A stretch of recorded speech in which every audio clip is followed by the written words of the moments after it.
Hey, folks, welcome to the pre-show. A little late and rolling today, but we're still about a minute away from going live on the radio station. So some of you may not have gotten the announcement for this show. We go Monday, Wednesday, and Friday. That doesn't mean, but I got feedback. There we go. I got that taken care of. So I'm just a little late making it to the stage tonight, as they say. So welcome. And we've got about 45 seconds and we go live over on the radio station. So if you want one of these nifty Intrepid tumblers with the Intrepid rocket, Rainy's got them. Two Loons tumblers. Here we go.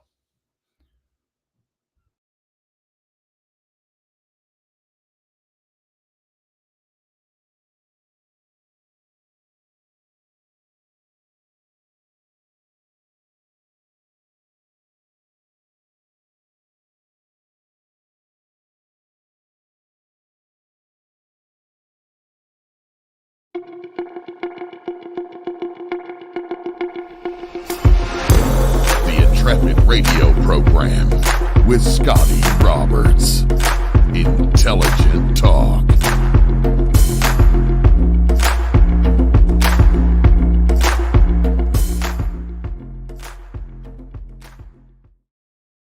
Hey, folks, welcome to the program. It is I, Scotty Roberts. This is my show, the Intrepid radio program, right here on the Odyssey Radio Network. That's ODYSY radio.com.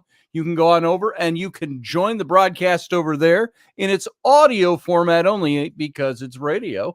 Or you can come on over to my YouTube channel and see the video live simulcast. That's the word I'm looking for.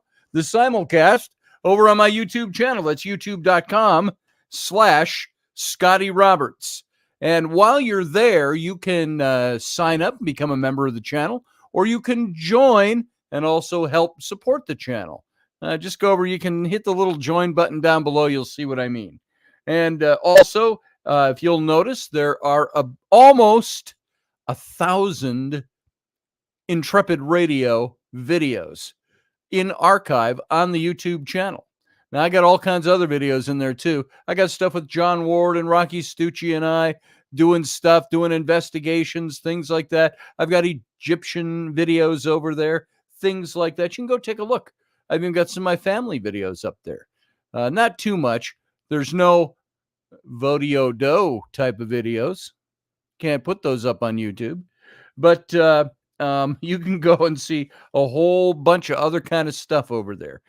Even some of my books, a few of my books, I've read in entirety, chapter by chapter, and I've got series of them up over there. I've got old series that we did like on King David and some of those. Bury My Heart at Wounded Knee was Intrepid Radio, but the King David series was just prior to that.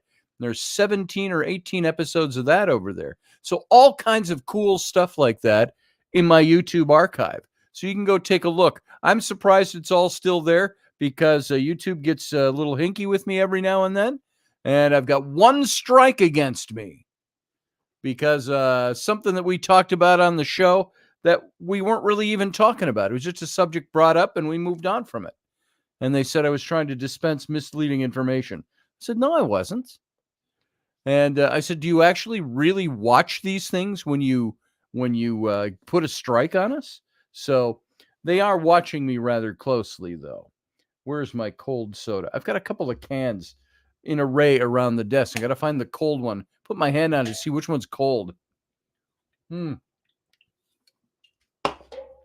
First soda all day.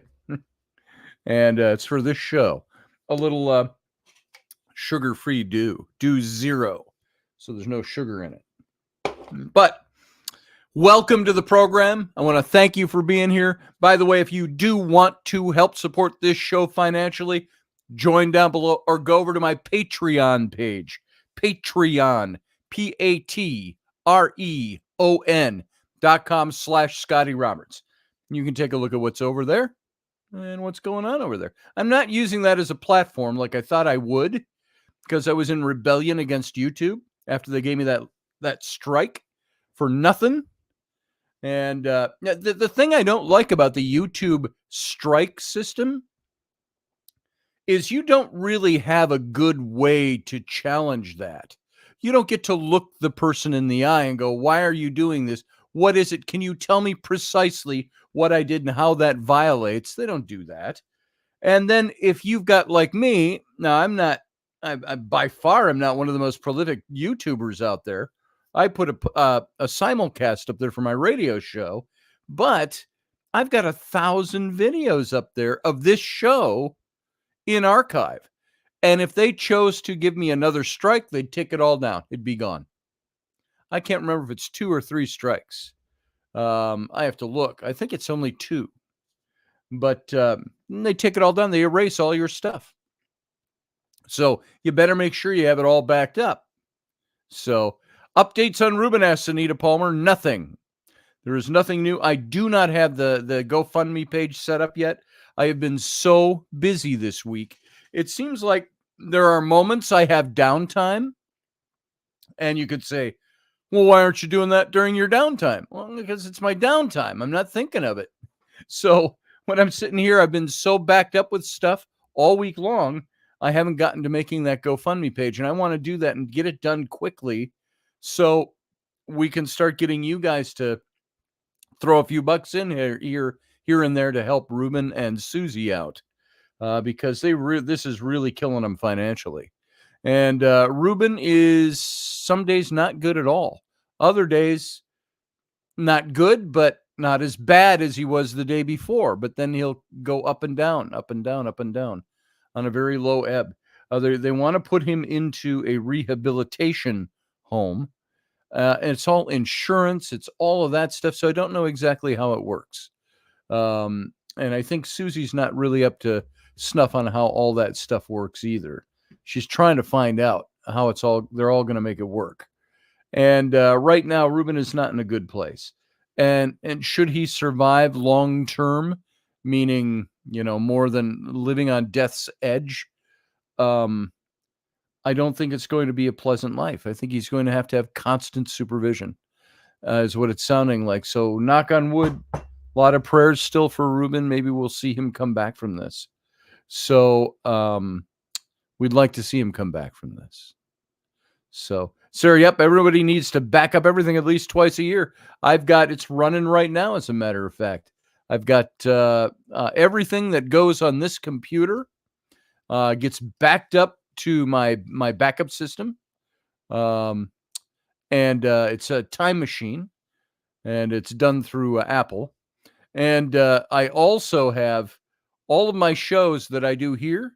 They will save over on StreamYard, but only up to 50 megabytes, something like that. So every 6 or 7 shows, I've got to go make sure I download them and store them. Otherwise, we lose them. Now, they'll always be over on YouTube, unless YouTube gets a hair up their ass and decides to pull my plug one of these days, and I got nothing left. So we'll see how that all works out. We'll see what happens and what goes on. So that's all that business. And about Ruben, I wish I could spend more time on that and tell you more. I just don't know much more. And I wish I did. So I don't know. My computer's doing something goofy here. There it goes. Window wouldn't shut, and I kept clicking on it to shut. So Field Guy is at 2 or 3 strikes, and they take all your stuff down at YouTube, and it's gone forever. I don't know what it is. I can't remember. So tonight, if you noticed, I was late coming in, and I wasn't sure if I was going to make it to do a show. And I was worrying while we were driving back from the airport to get the kids. I was worrying that, I have not put up a notice of any kind. And do I even have time to get a notice up if I can't do it? Well, we got home with enough time for the kids to show us all the stuff. They talk about Disney World, argue with each other about this at their home all of a sudden. And then they all went to bed about 10 minutes to 9. And I said, it's 10 minutes to 9. I don't have any announcements of any kind up. I got to get downstairs. I think I'll go ahead and do a radio show. So guess what? I don't even have a topic tonight. So we're going to just do our own topic tonight. We'll just kind of go by the seat of our pants and do what comes. I might read something. I might grab something. I might grab an article. I might do something. I got so many things in here to talk about. This is a great opportunity to sit and see what can we do extemporaneously off the tops of our heads. Well, my head. And then you guys can all fill in. You can all talk. And there's all kinds of stuff. There's all kinds of stuff all around this room that I would read to you if I wanted to just sit and read, because there's so many good things to read. There's so many good things to listen to and glean some information out of. There was a book over there I was looking for the other day. Now I can't find it. I was thinking of something out of there. I got stuff all over there. So give me a couple of minutes. Something will pop into my head and it'll come up. So the problem is, yeah, I'm winging it, Professor Bauer. And so the problem is with anything here is that I haven't had any time to think about it today, about what I wanted to talk about. But you could pin me on just about any topic during the day in conversation, and I could go forever. I always tell people, you put a nickel in me and I'll talk for 4 hours. I could talk about stuff that I know really well. I could talk about philosophical things that I know something about. I could talk about familial things that I know things about. There's all kinds of stuff like that I could talk about. I've got, even up here, I've got something here called Witnessing the Divine, which was something I had wanted to talk about last week. And, well, that's what the title said here. Here it is, Witnessing the Divine. And this was all about, frankly, it was about the Magi and Mary and Joseph and all of that. And I have said, when you talk about it, because it's Christmas and this tends to get on our minds, I have a problem with the Christmas story or any biblical story. We relegate them to, and I've said this before, to the realm of storybook. They become religious fairy tales. They become mythological flotsam and jetsam that floats around, that we recite by rote sometimes the things we believe about these stories, these characters in history, without realizing that they're characters in history. Or we recite them, and then when we find out anything real about them, as far as archaeological data, historical data, when we start finding things out that are real around the events that are mentioned in those characters' lives, we generally haven't come up with a lot of characters out of the Bible where you find the historical record of that person. You find some of the peripheral people. You find peripheral data where somebody is mentioned in a story, and you see the events of his story suddenly unfold archaeologically, and you find out that those events happened exactly like that story said, or so close that you can hardly bring it into question. And yet the person might not be qualified as being an actual person through historical data. You've got the biblical story. You've got, you say the current version of Christmas, says Professor Bowers, a plagiarized pagan ritual. As I've talked about on this show, I think that Jesus Christ, Jesus of Nazareth, was one of those in the earliest form of Christianity. He was one of those God men,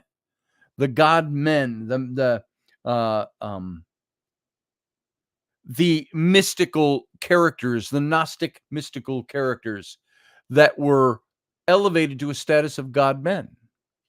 And there are, and I've talked about this many times, there are at least a dozen Messiah-like characters back around the time of Jesus and a couple of centuries before him that all bear the earmarks and the bullet-pointed list, you can say, of the story of Jesus.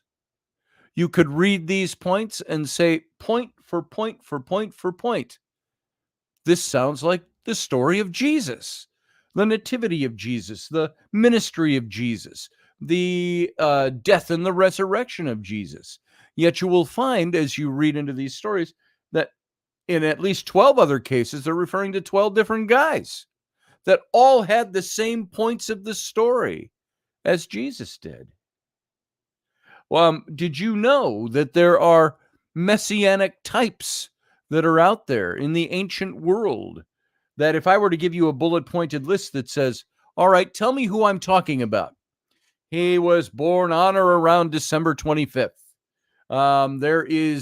There was a star that shone in the skies to herald his entrance to the world. He was visited by shepherds. He was visited by kings when he was a baby. He led a ministry for several years. He was a minister. He angered the government around him. He was executed as a martyr for the faith he was establishing.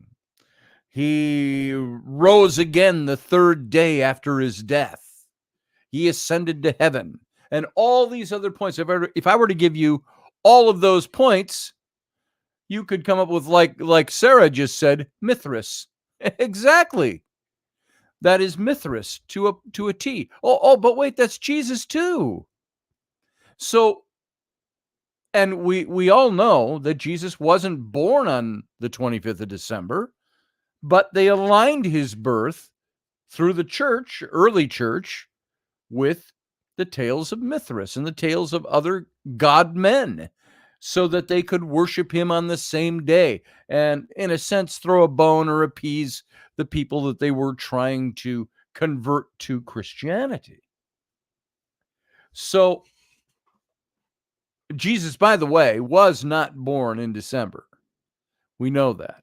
We all know it's a fake date. It was a date that was, there's nothing wrong with saying, well, we don't know when he was born, so we're just going to call it December 25th, like the other gods. Let's have our God take that over. Nothing really wrong with that.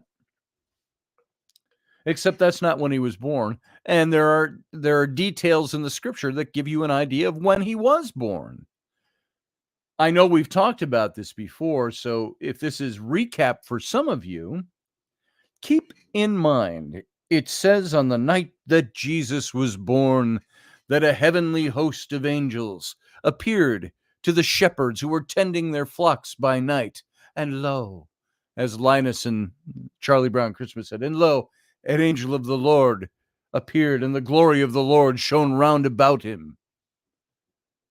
And he says, do not be afraid, for unto you a child is born in the city of David, and he shall be Christ the Lord, the Messiah.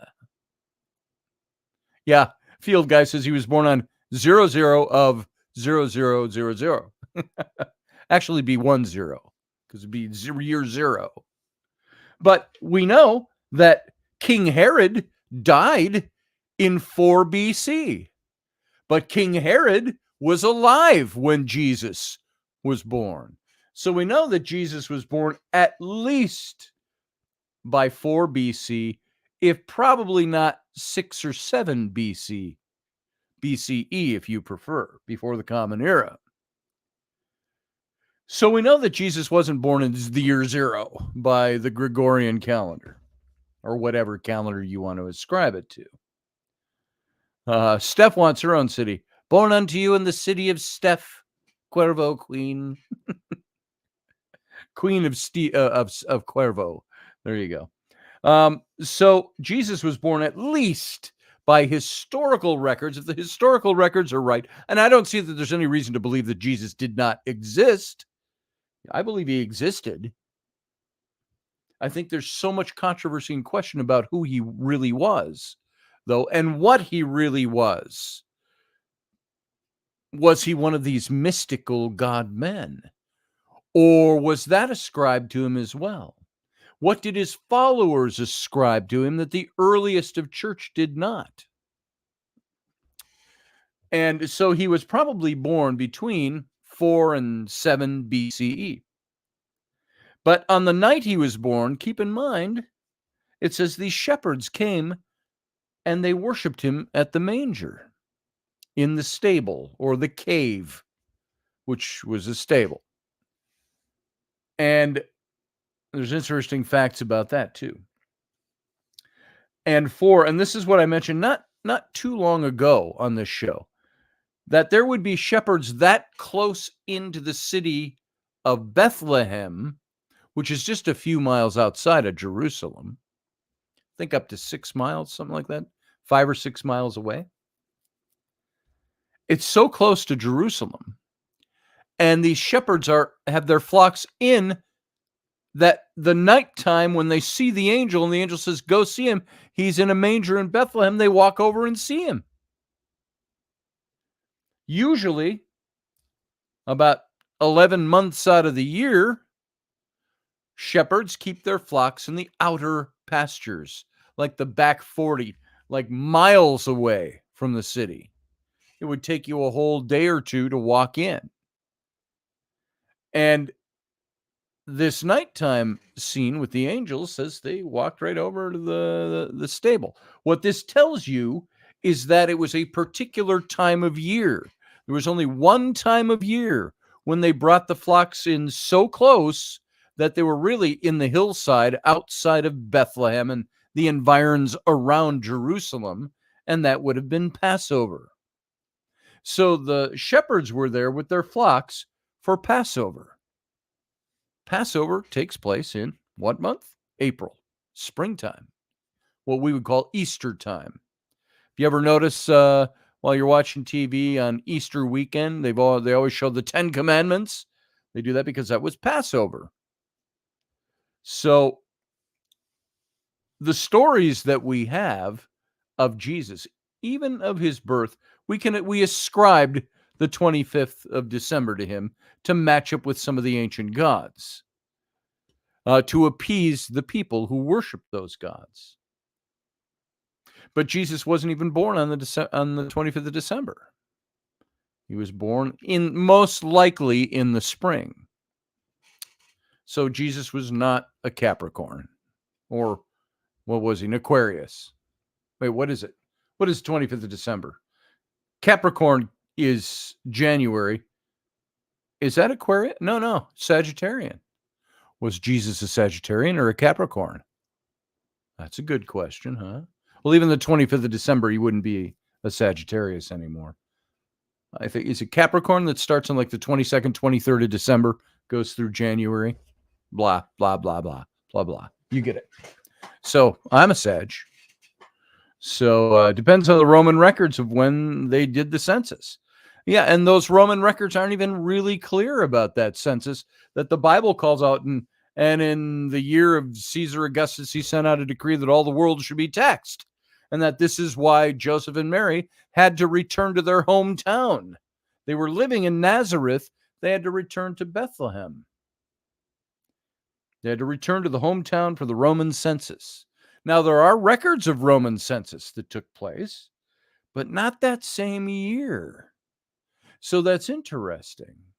Is there a convoluting of historical facts? Did it actually happen in that year? Was it a smaller one? But he says he sent out that all the world should be taxed, meaning all the Roman Empire. So should be and Gemini embodiment of God and man. Yeah, that could be. What's in April? The month of, is that Gemini? April? Or Taurus? I know Rennie's a Taurus, which would be up until about April 22nd, isn't it? She's a Taurus because she's she's the end of April, April 29th. So from the 22nd of April and on, it's Taurus. What comes before Taurus? Say Aries. He stars the whole cycle. Taurus. Taurus is the end of April, though, Professor, isn't it? Because Rainey's the 29th of April, and she's a Taurus. And I thought it went like the 22nd, 23rd of the month is the flip over into the new sign. So it'd be the one right before Pisces. Pisces. There you go. So you've got Jesus born in the spring, more than likely. And he was born in Bethlehem because of a census. The census that we seem to be able to pinpoint was a few years after that.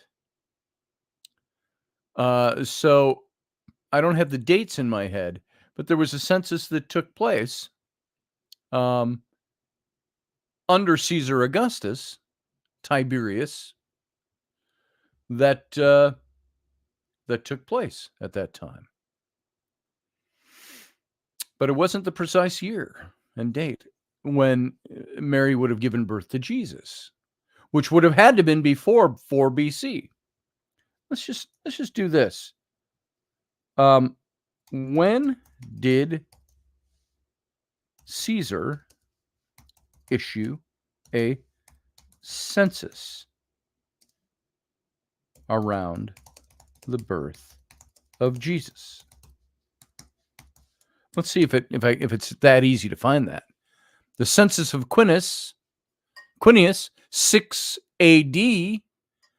So this would have been, that census would have taken place maybe 12 years after the birth of Jesus. The census of Quinius. Why was there a Roman census at the time of Jesus' birth? Is a good question. Luke chapter 2, verse 1 is the traditional starting point for many of the yearly reading of the Christian story. In those days, Caesar Augustus issued a decree that a census should be taken of the entire Roman world. And thus begins the earthly story of the greatest king of all time, according to Christianity. And not the man with the lofty title, Caesar Augustus.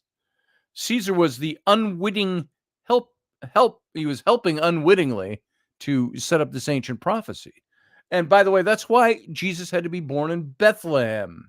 Why, if it didn't happen, why his followers needed to make it happen or manipulate it into happening if it didn't actually happen, because they were trying to align with the prophecies that spoke of the star coming out of Bethlehem. Not the star of Bethlehem, the star that would rise up out of Bethlehem, the prophecy of Balaam. And so it's doubtful anyone was grateful for the census at the time, by the way.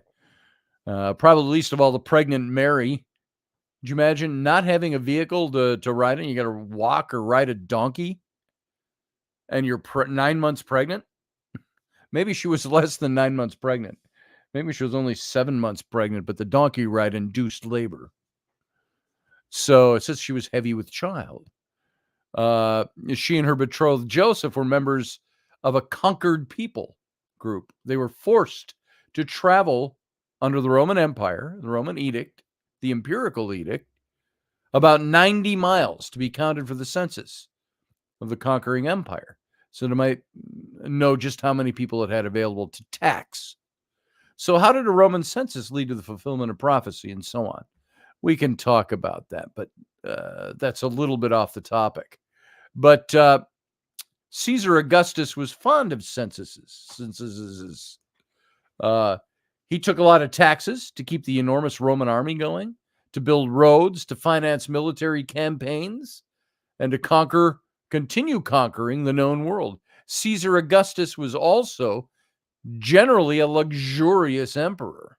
He recorded his Res Gestae Divia Augusti, the deeds of the divine Augustus.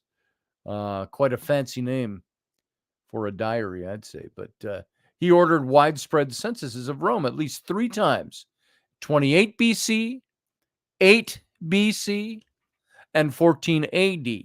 And more localized censuses took place regularly in certain areas of the Roman Empire. Judea faced at least 3 censuses around the time of the birth of Jesus: 8 BC, 2 BC, and 6 AD. So I would say it was probably in the dating of King Herod, in the looking at the Magi story, which we talked about at one point last week. The Magi story, which the Magi probably visited when Jesus was a couple, 3 years old. They went to Herod and they said, "Hey, there's a king." And Herod says, "I want to find out who this king is so that I may worship him or kill him." And that's why the angel in the story came to the Magi and told them, "Go home a different way. Don't go back and report into." And that's why Herod went and killed all the babies age 4 and under. And then Jesus' mother and father, Joseph and Mary, they fled to Egypt during that edict when that went out. So there was this census, probably the 8 BCE census of Augustus Caesar. And that would be fitting, because if that was when the edict went out in 8 BC, and it gets to little old back dust bowl, dust water, Judea and Nazareth, they set out to go to their hometown to go for this census sometime in 8 BC. So by the time Herod died, 4 years had passed. So the scene with Herod and the killing of the babies and the Magi had to have happened in that first 4 years. This is presupposing the Jesus story is factual as we see it. So, in the biblical account, I mean. And so, and it's interesting that Luke's gospel is the only one that mentions the text, the census. And the other 3 weren't concerned with that. Luke was an historian. So that's what he wrote down. So sometime, the facts we know so far, if the story of Jesus that we read in the Bible is accurate, then Jesus was more than likely born 7 or 8 AD. Because Joseph and Mary would have set off from Nazareth to Bethlehem in BC. In 8 BC to go to Bethlehem to be taxed by the Roman Empire. A taxation that was issued by Augustus Caesar. 2 BC would be too late because Herod was already dead. Herod, who plays a part in the Jesus birth story narrative. And he died in 4 BC. So, presupposing all those facts are right, and we've talked about the shepherds being close into the city of Bethlehem for Passover, that Jesus was born probably in April of of 8 BC.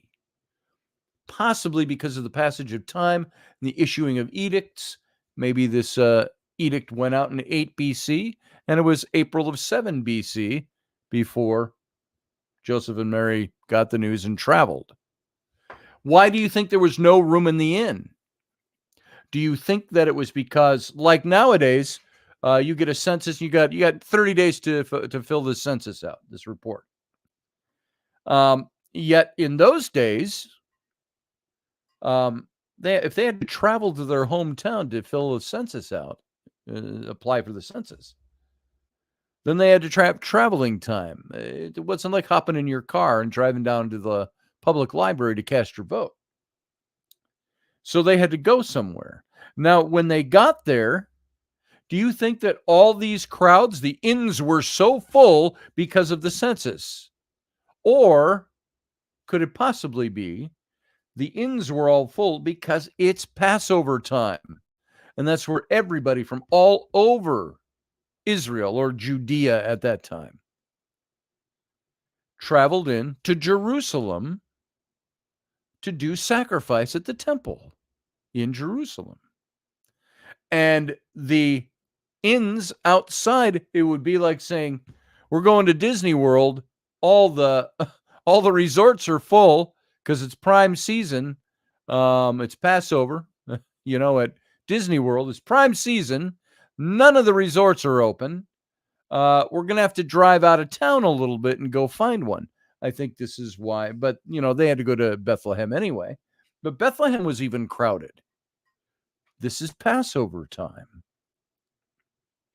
It's like looking for lodging near Boston around Marathon, says Randall Flagg. Exactly. Super Bowl, when we had the Super Bowl up here in Minneapolis a few years ago. Trying to find accommodations a week before or 2 weeks even before Super Bowl, impossible. Everything was booked out. So, and again, I'm gonna mention this, even though I've mentioned this in times before when I've talked about this. One of my pet peeves about the Christmas story is when you hear politicos taking some sort of twisting the story to fill whatever political need they have. It's talking about we need to have compassion for the poor. I get that. But it's using, I remember hearing the Reverend Jesse Jackson years ago talking about why we should take care of the poor in this country. And it was something at the time I didn't quite agree with what his point was. But the story he used was even worse. He used the story of, because it was happening around December, he was using the story of Mary and Joseph as being poor. And so poor, they didn't have a place to stay. And some guy had to let them stay in his stable out back. Now, that was for political efficacy, that Jesse Jackson used that story. I would say historically that is pretty off the mark. Number one, you got in Joseph. Who is Joseph? Joseph's a guy that was your modern day, ancient equivalent of a modern day contractor. He was a carpenter, which the word in the Koine Greek in the New Testament might have been in the Aramaic as well. The word for carpenter is the same as stonemason. It's in the Koine Greek. And so he was not only a carpenter, he was a stonemason or a bricklayer. And they think that he probably worked near Nazareth in the city of Sephira for years while that was being built, because it was right in the same time period. So you've got this guy who, I don't know that he was rich. I don't think he was poor, though. He came, and I don't think he was begging for a place to stay because he didn't have any money. I think he was like, look, I can pay for someplace. My wife's about to have a baby and we got nowhere to stay. And the guy says, look, all our rooms are full. I can give you the stable out back. He probably cut him a good deal. Hey, instead of 2 shekels, it'll be 1 shekel because it's a stable and you got to bunk in with the cows. And so that's what they do. And they said it was a cave. And there's a tradition that it was a cave. There's even one of the scriptural gospels mentioned that he was born in a cave. The cave being a house built out of a hillside that had a hole dug back in or had a cave in there. And there's, by the way, there are archaeological evidence of a lot of these around Bethlehem, around all the environs in ancient Judea, that homes had their stables attached to the home. You could go out what would be the living room door and you're out in the stable area, and it could be an indoor and outdoor stable. The animals slept basically in the house with you. And this is one where the inn was built into, hey, we got a stable out back, it's in the cave. They gave him a place to stay. So it was an interesting, all of that is interesting to me to say, Joseph and Mary probably were not poor at all. Joseph probably had means. Joseph may have even been well off. I don't know too many contractors. Well, maybe in this economy, there's more. And I do know some that don't do very well. But any contractor who is worth his salt, a carpenter, a bricklayer, a stonemason, they generally have pretty good workloads. And they're generally taking in pretty good money. They generally have a nice place to stay. They have a nice home. They have families. They generally have trucks and boats and things like that. Most of the contractors I know. Now, remember also, when Herod sent out the edict that all these babies should be killed and Joseph and Mary flee to Egypt. They've got a house in Egypt. I kind of rather think, this is speculative on my part, they either ran to Egypt and either knew people in Egypt already or had relatives there, because there was a huge first century Jewish community in Egypt, in Cairo, what is now Cairo. And you can visit that area today. And so they either knew people, or Joseph had people there, or Mary had people there, or maybe they had, like, we got a vacation home. We got the lake home down in Egypt. You know, who knows? Did he own a house there? Said they lived there for a couple of years. So did they rent a house for 2 years? Did they own a house? I don't know. So, and by the way, I think I saw Daniel Craig in here. Daniel, are you here? Did I see that right, or did I get something else? Yep, there you are. Daniel said this is also the time of the year when the ancient Greeks celebrated Poseidia, the festival of Poseidon, to appease the Aegean Sea when it was most turbulent. They gave an offering of grain and sacrificed a steer. And these days I have a beer and a cheeseburger, and I call it even. Way to go, Daniel. Love Daniel. He's a friend of my daughter's. He's a merman, by the way. Daniel is. So, and yes, Daniel, you and I need to talk about that message you sent me. So we'll talk about that.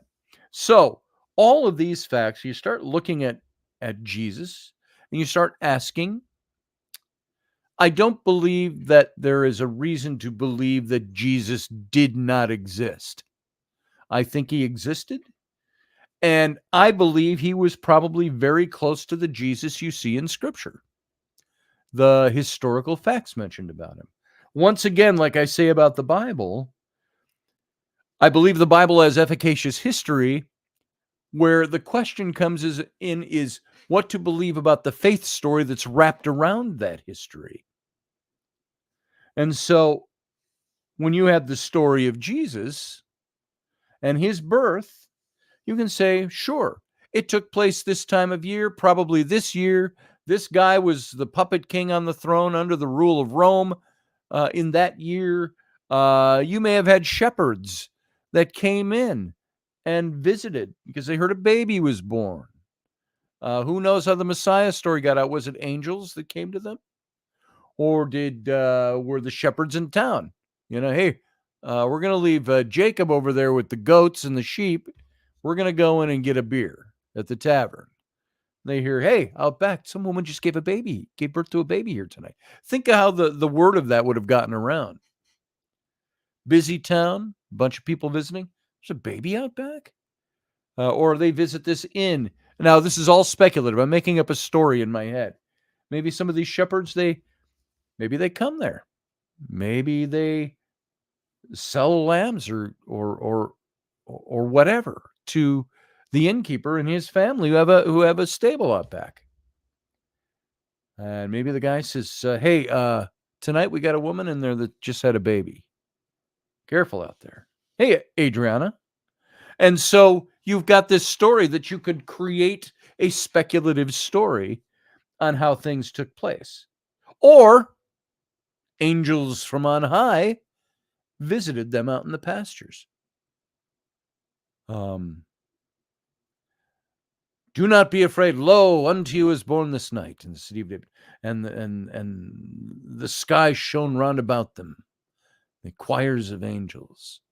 Hark the herald angels sing, glory to the newborn king. I mean, was all that true?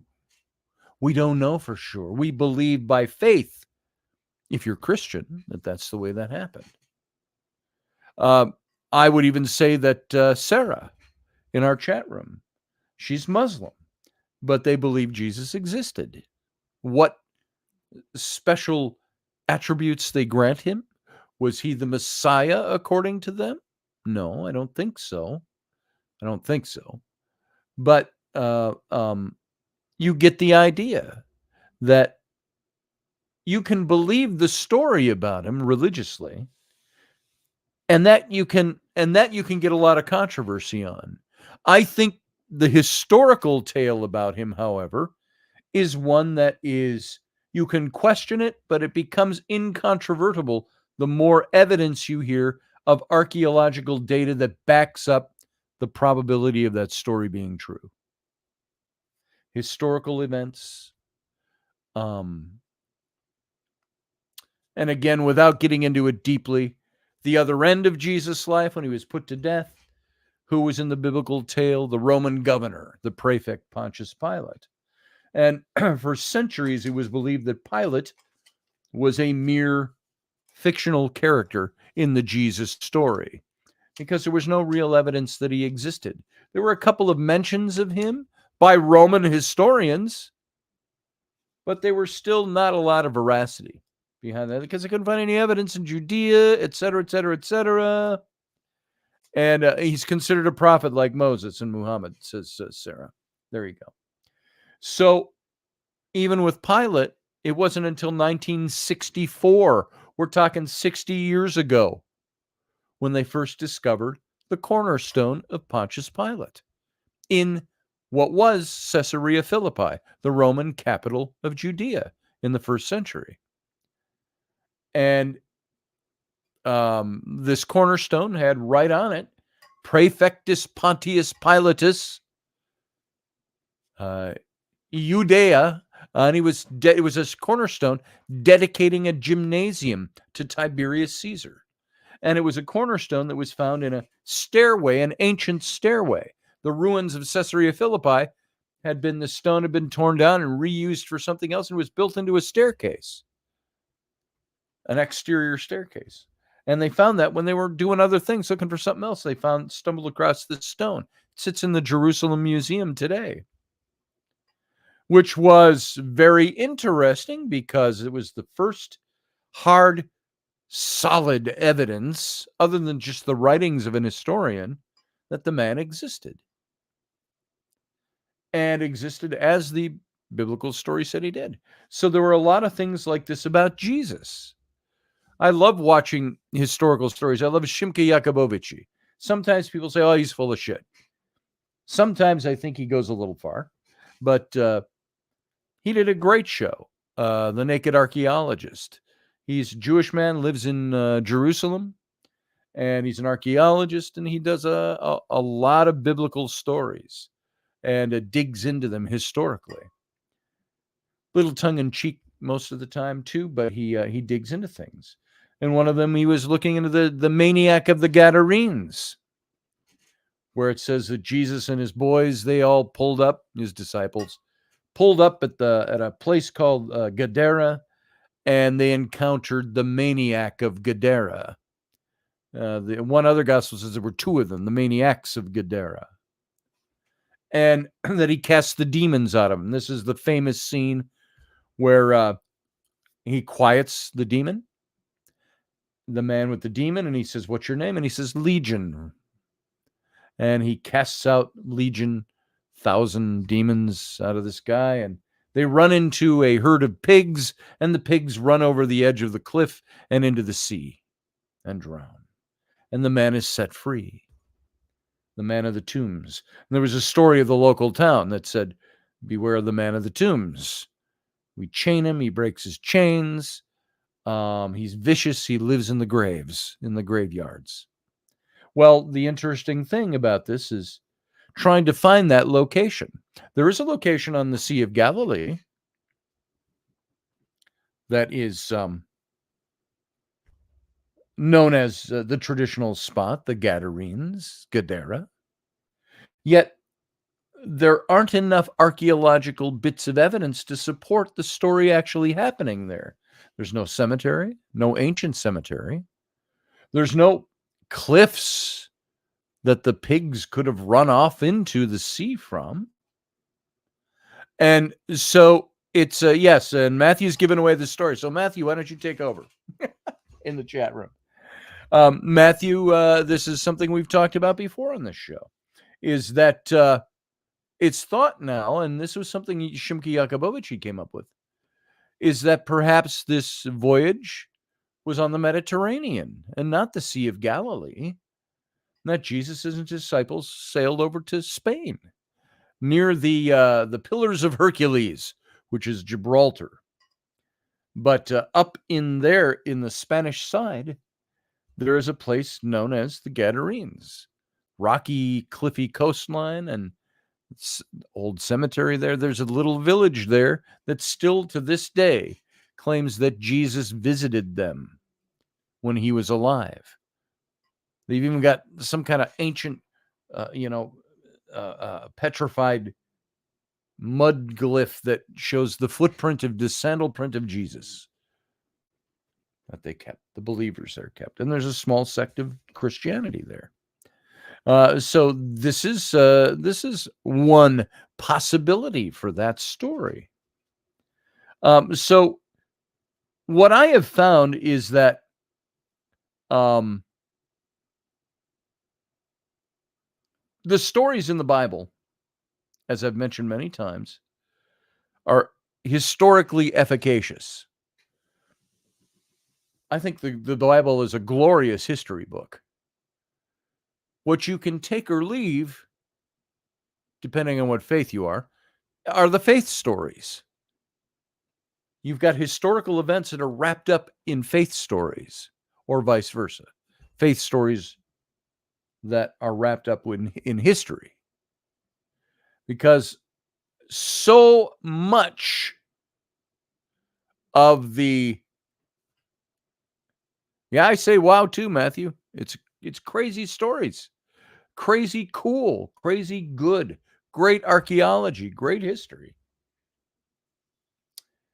And so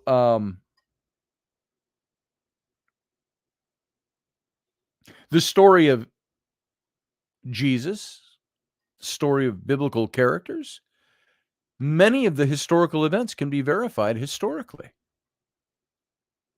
Matthew is a good study of these things. You look at all the things he writes about while we're doing this show.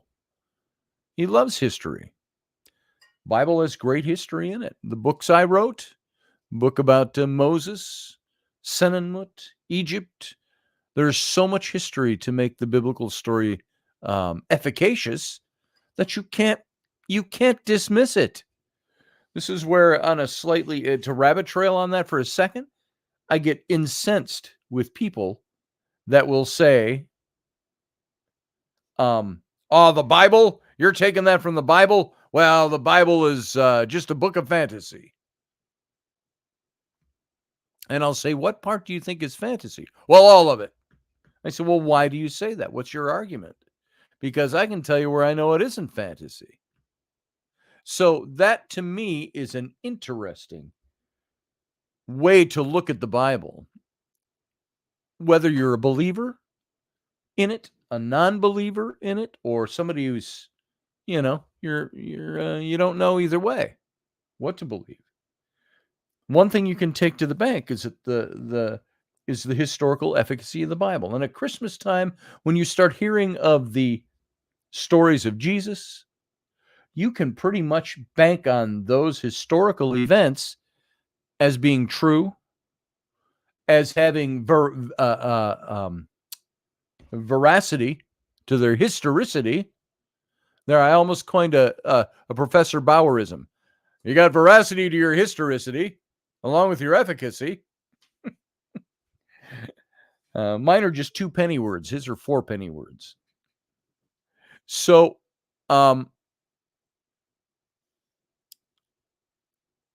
as you look at the Christmas story, realize that there's real history behind it. Another thing with the Jesus and the wedding of Cana. That's another thing that I had looked at very closely.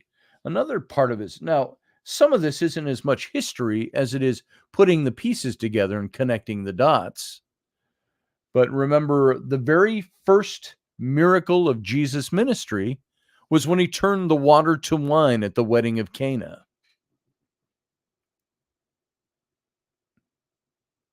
Remember, his mom came to him. He's sitting at the wedding with some of the guys who were his disciples. And they said,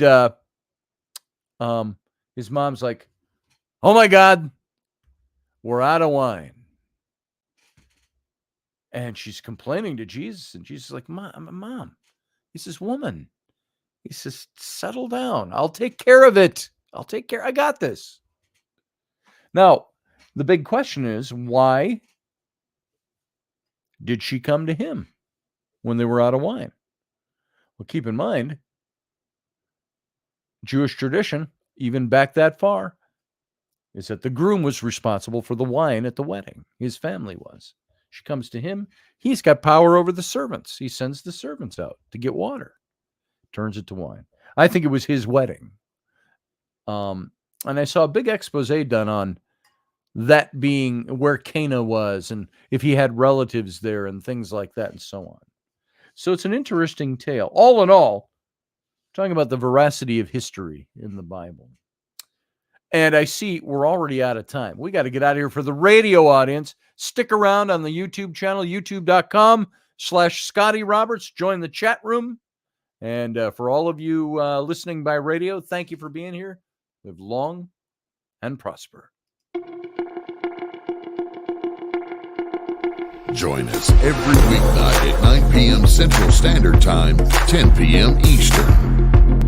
The Intrepid Radio Program, a Scotty Roberts Productions broadcast.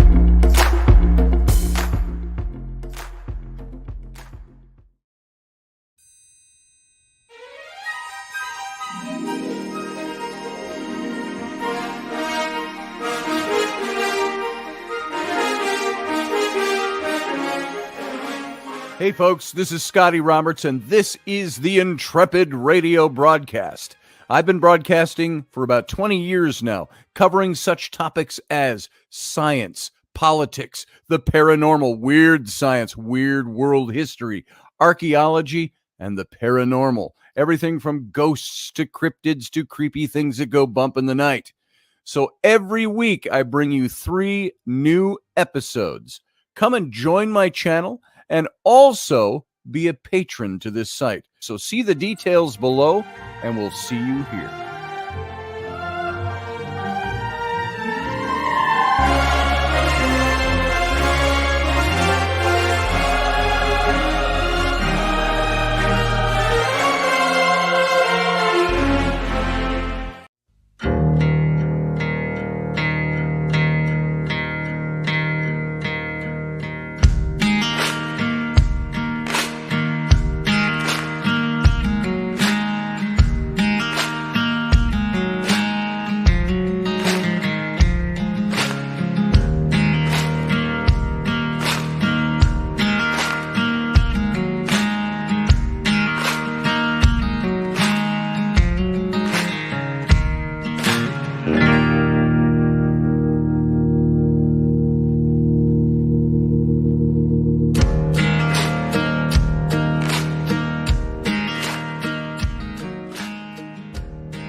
Well, welcome to the Captain's Cabin, everyone. Happy Friday evening. I hope you all had a good week. I hope you all enjoyed the show. Let's open up the Captain's Cabin. Anybody wants to call in and be part of it. And we'll talk a little bit tonight. We got a little bit of time. My kids are home from Disney World, where they've been all week with their older sisters. And one of my daughter's husbands, Zach. And Zach and Bryn and Abby took Flynn, Rowan, and Ellery to Disney World for the week. And as you remember, they took us a couple of years ago. They took the whole family down for a week, which was pretty cool. We had one more day than the kids had, maybe two. I think we went Sunday to Sunday. So they left on Saturday afternoon. They were there Saturday night. And they spent all day Sunday, Monday, Tuesday, Wednesday, and Thursday at Disney World. And then Friday, of course, today, it was get up in the morning and come home. No link on the YouTube. Oh, that's right. Thanks, Michael. Sorry about that. Folks, I did it rather quickly tonight, and I didn't throw in the link to call in. Let me paste that into the chat room. Boom, boom. There is the link to call into the show. If you want to call in, you should have either your camera ready or at least your microphone ready, and we'll bring you in. We can talk. And let's see. Matthew, if you know anything more about that trip to Spain, I've got just tidbits of that in my head. I'd love to have you call in and talk about that a little bit. Here is Jason Patrick. How you doing, Jason? Doing good. How are you doing, Scotty? I'm doing great. I'm great. That's fantastic to hear. It's fantastic. Yes. I'm glad to hear that you're doing so well. You kiss your mother with those lips. No, but I did something to your mother last night with these. With these. Oh, excellent. So how you doing today? I'm doing all right. Nice. You got a tie. You got a vest on. Yeah, well, actually, the vest and stuff just came in, and I threw it on to see how it would work, and then I just haven't taken it off because it's funny. I was just looking at some vests today online, and I thought, oh, I should get a couple of those. I am really enjoying the look. That old you can call it Banana Republic, followed that look for a while, but the old adventurers look, the look of the old from post-Edwardian age into the age of exploration, you could call it. I like that kind of clothing, and a nice vest, a wool vest, a tie. Yeah. I love that look with the khakis and the boots and the nice shirt and vest and a fedora and Oh, it's like it's like hunting clothing. You look at the older hunting clothing from back in the day with the window pane check plaids on the green tweeds and things like that. It's and breeches instead of regular pants, so you could have your tall field boots. Breeches, so I could have my tall boots up to the knee. What? Back when it was a general sport. If you see some old pictures of John Ward and I, he wears this kind of light tan tweed, the window pane plaid, tweed jacket and vest, and he said, he says, that was made for me. And he looks around and he says, don't tell anybody. This was 10 years ago, so I think I can share it now. He says, that was made for me by Prince Charles's tailor, his personal tailor. And I said, well, aren't we princely? So he had some connections, and he had that made. Apparently. He was a real estate or an estate agent, not agent. What do they call them over there? Estate solicitor. Solicitor. Basically, he sold homes, but he would sell big old castles and manor homes and stuff like that. And so he was a good, quite the estate Agent? I don't know if they call him agent. They call him something else. I might be wrong. Highwayman. Oh wait, no, that's a Teddy different. Roosevelt style. Yes, Elderberry. Yeah, Robin Hood. Well, Jason, I got to give you a couple of thumbs up Loaded on the the book vest. tonight. Say again. Jesus, I've got to give you a What are couple you of reading there, Michael? thumbs up on the vest. Thanks. Vests are one of the things that I have always just really appreciated, enjoyed. I've got a real nice black leather one that you can only wear it on certain occasions or to certain places, but it just feels good, you know? Yeah, it does. I mean, this is actually a vest for a 3-piece suit that came in today. And so actually, really, I'm sorry if you have any amount of class at all. It's not a vest; it's a waistcoat. well, but that's Or that's waistcoat, like, as they say in. but that's the thing, though, is Nebraska. a waistcoat and a vest are different. They're cut differently, They are cut differently. and But they're referred to waistcoats as a waistcoat. typically have Lapels. the lapels on them. Yeah.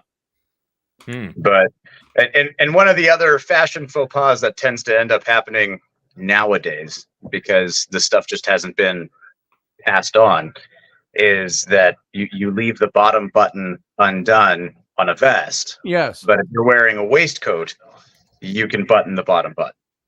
You know what I got in the habit of doing for years is I would button the bottom on the waistcoat, but then I would leave the top one or even two open, depending on the tie I had. And if you tie the proper, you put the proper dimple in the tie, and you let that tie flower out a bit and go down into you just crack open one of the buttons of the waistcoat, and you let that sit open there. Well, what's your favorite knot, Scotty? When you tie a tie, do you do the Windsor knot or? Yes, I do them all. I've used I didn't used to like them. They had in the 70s when I started wearing suits, seminary and Bible school and church and functions. 70s was the lapels that came out to here, on your coat, the big shirt collars, and the ties were always a full Windsor, which was a knot that looked about that big at your neck. And it's because you go around and here, talk about that for a second. I'm going to go grab a tie. I was going to ask JP, do you remember your first dining in or dining out? I had a lady, she was a retired master sergeant, and she said, Michael, I was a young soldier. That's hard to believe because I'm still so young, right? Now it's like 35 years ago. And she told me, she said, you look like 50 pounds of shit crammed in like a 4-pound bag. But, Oh, that's and nice. All right. And I'm like, okay. So she said, and this woman, I had never tied a tie. Like I said, I grew up on a dirt farm. Hell, we didn't have ties, and right. And I remember, Sarah. And she, this woman, and she told me part of being a good NCO, even a female NCO, was knowing how to make sure your soldiers did not look fucked up out the door. And and I left that tie tied forever. Then I remember while you're talking, I'm going to tie a full Windsor. You all just pay attention while you're talking. I had to Google last time. I'm going to start with a little less on this end because you're using up a lot of tie to do this. Full Windsor. You cross it. So then on Christmas, she got me a black clip-on, and bought me the bow tie that I could just pop in. Yeah. There's no way in hell that I could tie a bow tie. Not even at 50 years old now. If I was about it, I'd probably pull it off. I can't. Do that so far. But I was going to ask Jason. Around the front. Prove it's a real tie. Prove it's a real tie, or not a clip-on. And then down through. And you have an awfully short tie left because this was a short tie to begin with. But now the dimple right here is very important. I used to I would actually pinch a dimple into it like this, and then pull it tight. Yeah. And you pull it tight, and you pull this tight. And this is a little crooked on the dimple. But there's your dimple right there. That should be right down dead smack in the center. And then when you tighten that baby up, your collar comes down around. This is not the shirt for this, but your collar comes down around that. Another thing that I don't like that I see a pet peeve is guys who have a dress shirt on and they button it up and then they tighten their tie, but they don't tighten it up. I'm not Like talking all about the way. choking yourself. It's like hanging there or to the side. Or the It's collar goes rebellious. half over it.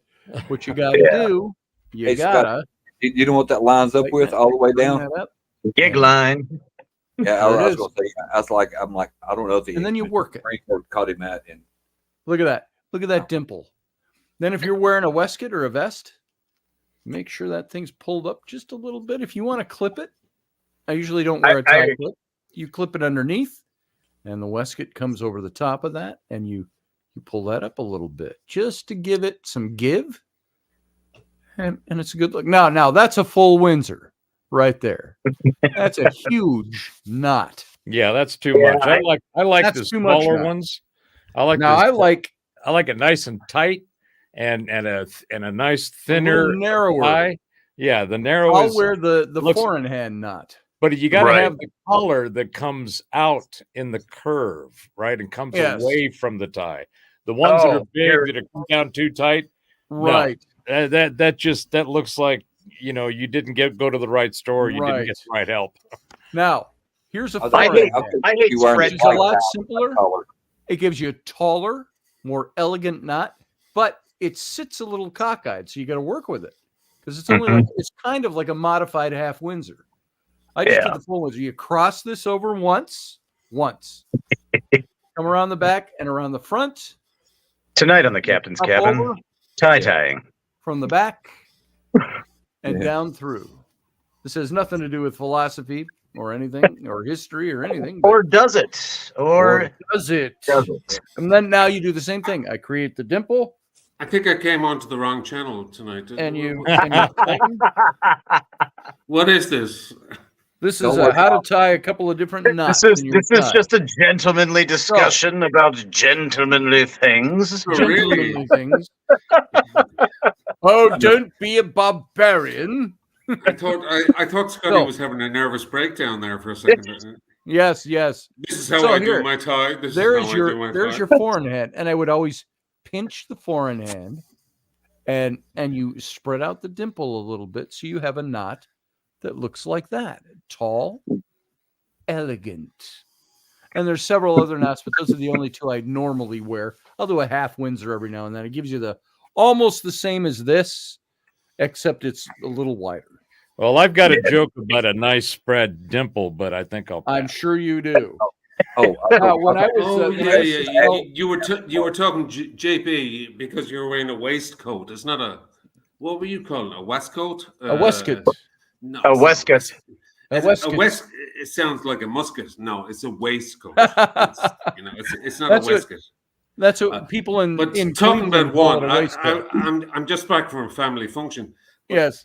I'm wearing my and He's it's wearing just his waistcoat. peculiar because I have my a leather waistcoat here, and every time I wear this because it's really comfortable and it has a shitload of pockets in it. And I can carry my cigarettes and my wallet and stuff like that, and So it's a tactical waistcoat. Yeah, Technical, yes. and it's really Got cool. a built-in and holster. but every time I have to go through the same routine with saying, "Where's your Harley Davidson? Where's your Harley Davidson?" I said, "Well, I just parked it around the corner because I don't want it to get stolen." By the way, it goes on. by and the on way, and on. before I totally get off the tie thing, Yeah. I used to, when I was in seminary, I had a great job. I worked in probably the top-notch, classiest men's suit haberdashery in the Twin Cities, Minneapolis, St. Paul. Cedric's, it was called. This is where back in 1980 and 81, you were paying $2,500 for a Brioni Italian suit, or a It's a Corneliani. Brioni. And but when we were showing suits, I would lay suits out on the table for a client. I'd lay out a suit and I'd take a shirt that was still folded and I'd put it underneath, and you'd take the tie like this, Yep. and we'd always grab it. If we want to do it quickly, we just put it around our finger, and we just do one of these. We just go, hey, and this is what your tie, will look like with that. We do like a fake 4-in-hand. And if we were laying things out, if I knew I had a client coming in, I had a guy who was his father, he was a Arabic guy, and his father was in oil, is all he told me. Oh, father is in oil. And I went, oh, okay. Because he wanted to buy like 6 suits, and he's spending like $2,000 a piece on these suits. So I laid them all out ahead of time, and I'd get a bunch of ties and different shirts to go with them. We'd always take these things, and we just do a fake knot like this. And you pull it like that. Then we would take that and we'd tuck that up under the collar of the shirt, and we'd lay that out on the suit so people could see. So there you go. I never knew you had that background. I've never heard you say that before. That was a long time ago. That was 1980, 81. Yeah, but it's never left you because you still have the same, mannerisms, and you still know how to do it. Yeah. Je ne quoi. That's certain. I don't know what. Je ne sais quoi. So what did you say? Yeah. Anyway, that's all I got to say about ties. I got my. I can't tell you this though. Talking speaking to the professor's mention of collars earlier, and talking about the rounded sweeping up kind of the early 1920s, 1910s type collar. The collar I hate. The collar I cannot stand, and every time I see one, I want to throat punch the wearer. And every men's suit store that I go into, and that's all they have is the spread collar. Yep, I hate those. It's like almost creates like a 4-inch gap. Yes, between it shows off the knot beautifully, but sure does. But it also shows off the tie part too. Right? You don't show any of that. It's just this big spread, and it's horrible. Give me a good spear point. I want the knot to lift that up a little bit, and I want it to be an accent. Okay, and what about buttons on the collar? That all depends. If you're working stiff in an office, or the CEO. Where it's nice, where it's pulled down nice and tight. You've got a nice button collar. What are your thoughts there? Well, so I don't like buttons that go through the collar. I like the ones that have the tab on the back of the collar, so it stays nice, very clean looking. I will tell you, I do like a sweet, stiff-looking collar. I always, when I worked in clothing, and then I went into advertising. Just on the gay men's channel talking about fashion. Yeah. Sorry. When I went into advertising, I would send my shirts out. I'd wear a shirt every day to the office, or a suit and tie every day to the office with bracers and tie and all that, and I sent my shirts out. I'd send 10 shirts a week out to the dry cleaners, and I'd say, I want them back on hangers. I said, light starch on the body, heavy starch on the collars and the cuffs. Yep. And but I also liked the back button tab on the collar, so it would hold it stiff and clean and slick and tight around that knot. Or, and this is a very 90s thing. I haven't worn one since the 90s. I did like the ties that had the bar that would clip behind. Oh, yes. Yeah, nice. that would lift gold the bar knot that you would put back there. The tie bar, yeah. Yep. Yeah. Yep. Those are hard to find nowadays. Yeah. So how about you, Niall? What kind of shirts do you wear? I wear band T-shirts. That's right. I was unfortunate. I didn't really have the money to buy all these fabulous shirts. Yes. But Fabulous. I spent my And they were entire fabulous. youth just dreaming of this perfect outfit that I would be able to sweep in and just look so sophisticated and wonderful. That's right. Okay, so next question is, what about shirts under the shirts? Cotton. Number one, undershirt, cotton. What do you go there? Yeah, I'm all cotton. We talked about the collars. Crew necks. I hate a V-neck. I like a cufflink, but I didn't always wear a cufflink. I wore a button shirt, but there's a rule of thumb about the sleeve on your suit coat.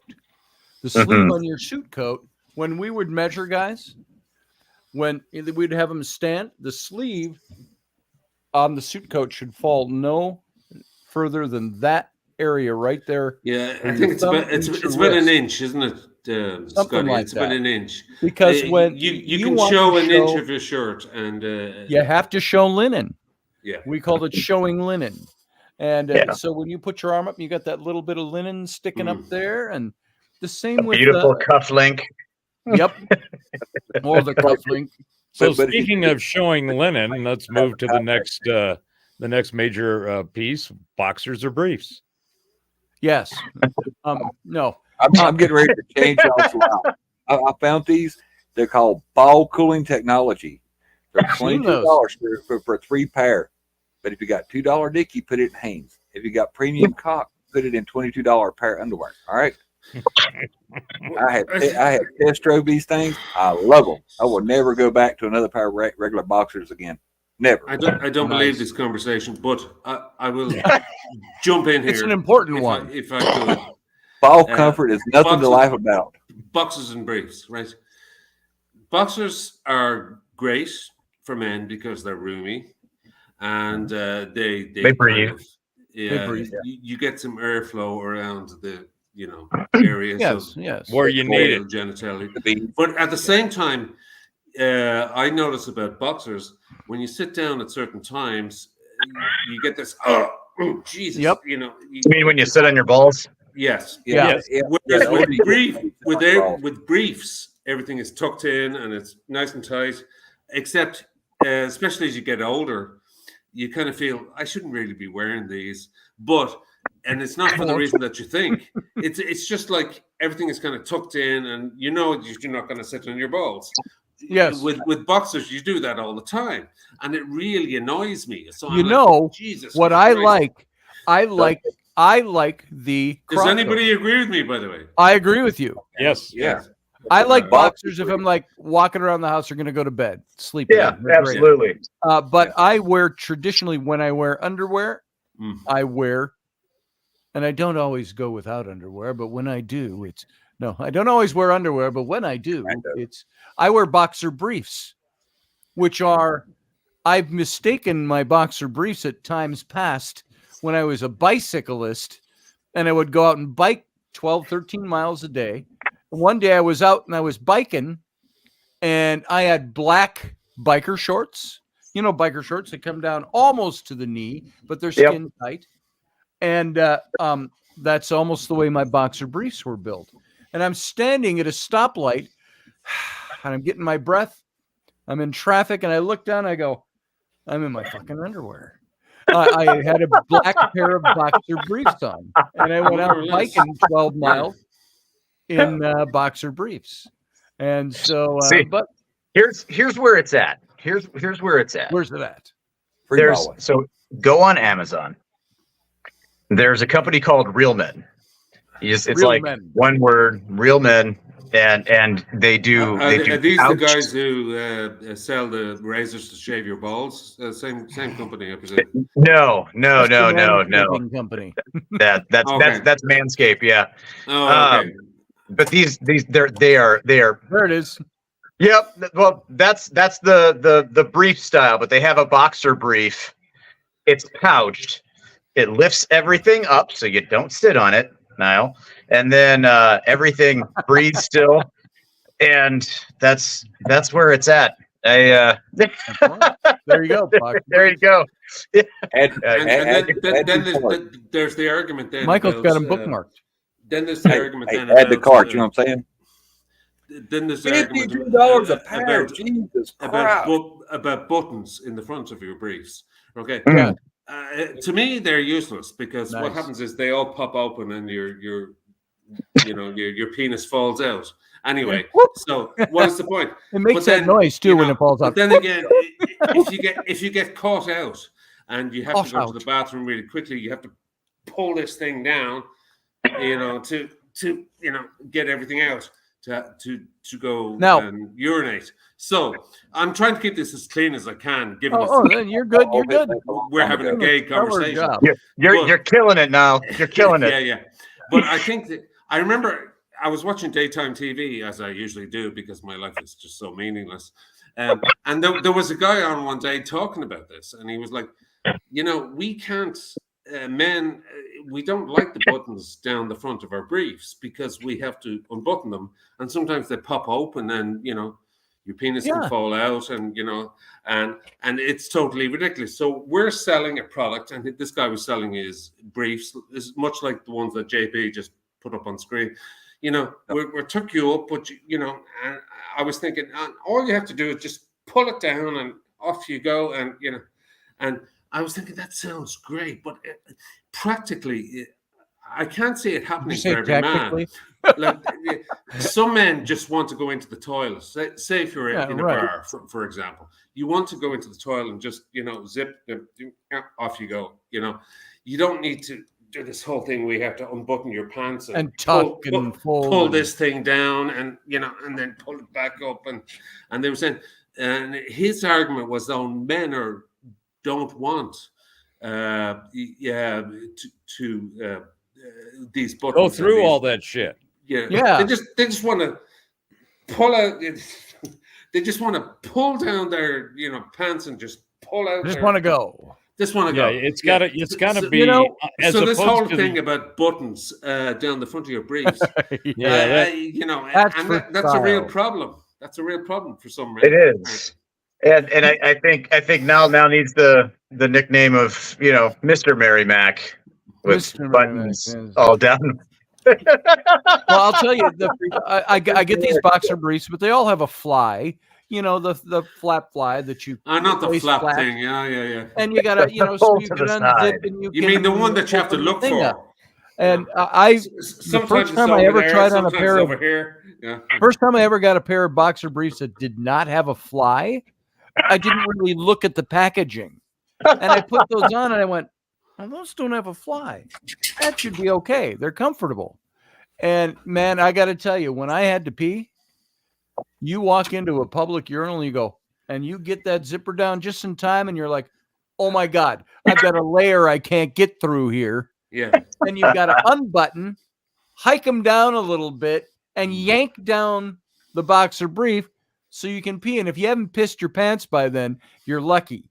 So, exactly. Or you're It's young. an exercise in crisis management, Robert. It is. You better be wearing black. That's why I wear black all the time, because that's right. If the worst comes to the worst, it's speaking of that, and you can get away with it. I saw John. Where was he? Cynical. He said depends. That brings up. It just makes me think of something. Do you remember? It was a few years back. The ad, and it's geared at guys that are out of middle age. You're older. You're kind of like my age. And any guy my age knows it's not as easy holding your water as it was when you were 26. Okay? And sometimes you got to go more often. I got a buddy of mine who's a fellow artist. He's in his early 50s now. And he was saying, one thing about my early 50s is I notice I pee a lot more. And more and more and more, and it just doesn't stop. Well, okay. Now, having said all that, I'll give you an example. I saw an ad. It's got I'm 56, right? Yes. Sometimes I have to go in the middle of a conversation. Excuse me. Yeah. That's how bad it can get at times. Here, I do this. I go, hey, you guys talk for a minute. Yeah. See, and I saw this ad on TV. And it had a very Sam Elliott looking guy, Sam Elliott guy with big mustache and talks like that. I don't have the kind of voice he has, but he's like, he's got more of a southern thing. When you're out riding, and it's got a guy that looks like him, his age, on a motorcycle. Potato, Harley. And he's out with the gang, He's got his leather colors on, and it shows him in tight jeans. He's got his feet up, and he's riding down the road. When you're out riding, and you gotta go, and it said, and it was an ad for men's pads that you put in your underwear. So if you have leakage because you can't make it in time, you're protecting your jeans from an embarrassing stain. I am. I'm reminded of. Was there actually a television ad about those? Yeah. Yeah. And it was very tasteful, but it was, I just laughed through it because it's like they got to have a Harley guy to sell their pads. I'm reminded of an event that took place, oh gosh, probably at least 10 years ago at this point, of the astronaut that went apeshit and drove cross country. Yes. Wearing depends. Yeah. Wearing depends. Yep. Oh, did Sarah leave? Sarah left. All right. I think I've learned I wish to know about this particular topic niche. I'm going to bed. Sarah, get your little butt back in here. Okay, You call in. Sometimes sometimes you just have to have a bit of fun. Come on. We're just having a bit of fun. Yeah, we're just having fun. Just taking a piss out of him. That's all. Oh, Jason. I mean, we can talk about Jesus and the end of the world and the apocalypse, and we talk about that stuff that we're blue in the face every day. Exactly. Hey, when the horns blow, there's going to be a lot of people wetting their pants. Sometimes you just need to talk about underwear. You just need underwear, ties. Yes. That's Well, let's go ahead and move down to the socks. Do we do knee high? Do we do ankle? Do we do mid calf? That depends on your blood circulation. Depends on what you're wearing. Yeah, exactly. It does depend on what you're wearing. Yeah. Look, if you're mowing the lawn, all right, in summer, They got to be black probably knee have. highs. They've got to be mid calf at least, and you have to be wearing handle. Tevas and shorts and complaining about how about this heat. Yeah. What was the big tube socks? That's probably what the professor's mowing the grass in. He's got the big white tube socks with like the green and blue and red stripes around the Yeah, top. hell yeah. I had those back in the 80s and 90s, and I had my New Balance tennis shoes, and I'd go run around in that. But I tell you, I've got to the point now. I'm 66. I haven't worn a pair of socks all year. Your shoes must generate interesting odors at people's houses when you take them off. I don't go to people's houses. That's the time when I go stockless, I invariably end up at somebody's house Robert, where they ask you to take off your shoes at the door, and it's like, geez. no. I have not had my pedicure this month, so Paint's curling off the wall. yeah. I'm not wearing socks now, and I may not again tomorrow. Yeah, But no, I don't always wear socks, and I like barefoot. In the summertime, warm weather, I'd always wear khaki pants. I'd roll up my pant legs, no socks or shoes, and that's the way I was all day. I'd roll them up a couple of, like cuffs at the bottom and walk around that way. I remember last summer I was wearing sandals and flip flops a lot, and I know first Wendy, she said, "You got your Jesus creepers on your feet, Michael. Them are not not attractive footwear for men. You're looking old. Them are grandpa sandals." I was like, "Well, goddamn, they're comfortable." They're easy. I want a sandal that looks like a Roman sandal. Oh yeah, hoplite sandals or centurions. Yeah, there you go. Jerusalem cruisers. Yeah, well, there you are. You're only one step away from a skirt. Then you just Well, then you have a pleated skirt, and you just put on the breastplate, and you're a Roman. Now, by the way, and back when I was in the 90s, when I was doing a lot of dressing up for advertising, late 80s, the early 90s, I thought you were going to say they wore shoes that the shoes were very low cut. Those who were almost like, I've talked about this once before, almost like opera pumps, but they were dress shoes for men. You could get a pair of Kenneth Cole men's opera pump dress shoes for like $350. yes. Oh my God. But we'd wear those, and they were cut low for a reason. Because with your suits, you have the low cut V on the suits in the 90s with the colorful ties, and your socks didn't have to match your tie. But it had to coordinate, and you showed off your socks. So you'd have your pant cuffs would generally always cover your socks. This is back when you put a cuff on the bottom of your dress pants too. But when you sat down and your knee comes up a little bit and your socks show off, people need to see your bold colors. I mean, you could wear everything from a British flag or an American flag or an Irish flag to, a nice paisley that goes with the pocket silk you've got over in this pocket, you know, Oh, and, things like that. It was a great name for them. What is it? It's a pocket square, right? Your pocket square. Yeah. If it's square, Yeah. we always call them pocket silks. Yeah, just a handkerchief. But you know what I like for a pocket square? Here, I've just got a regular old napkin here. I was going to tell you that this is my Long John look right here. Pocket square or a pocket silk. I love it when you put it in the pocket, and this is all you see is. I love and I got this. I always called it the Perry Mason look because he had. You look at the old Perry Mason shows. He always had the white kerchief that was just like a half an inch that would come out of the top pocket. That was class. And then, of course, I learned when I was at the clothing store, you know, you did this kind of thing, which I do this a lot even now. You take it in the middle and you pinch it and you pull it up and you've got something that looks kind of like that. And that stuff's in your pocket. A little origami. Yeah, kind of. Well, it's just the four corners of the thing.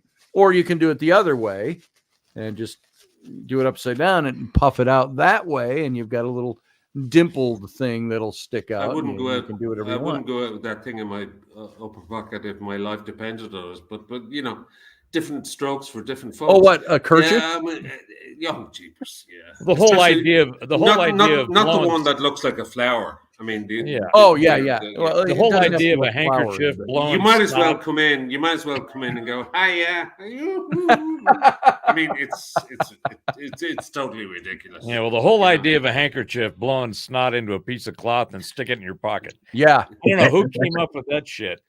What old farmer came up with that idea? Well, here. Oh, Sonny, you got a little drool there. Let me get my hanky out and wipe that off. No, thanks, Grandpa. I got it.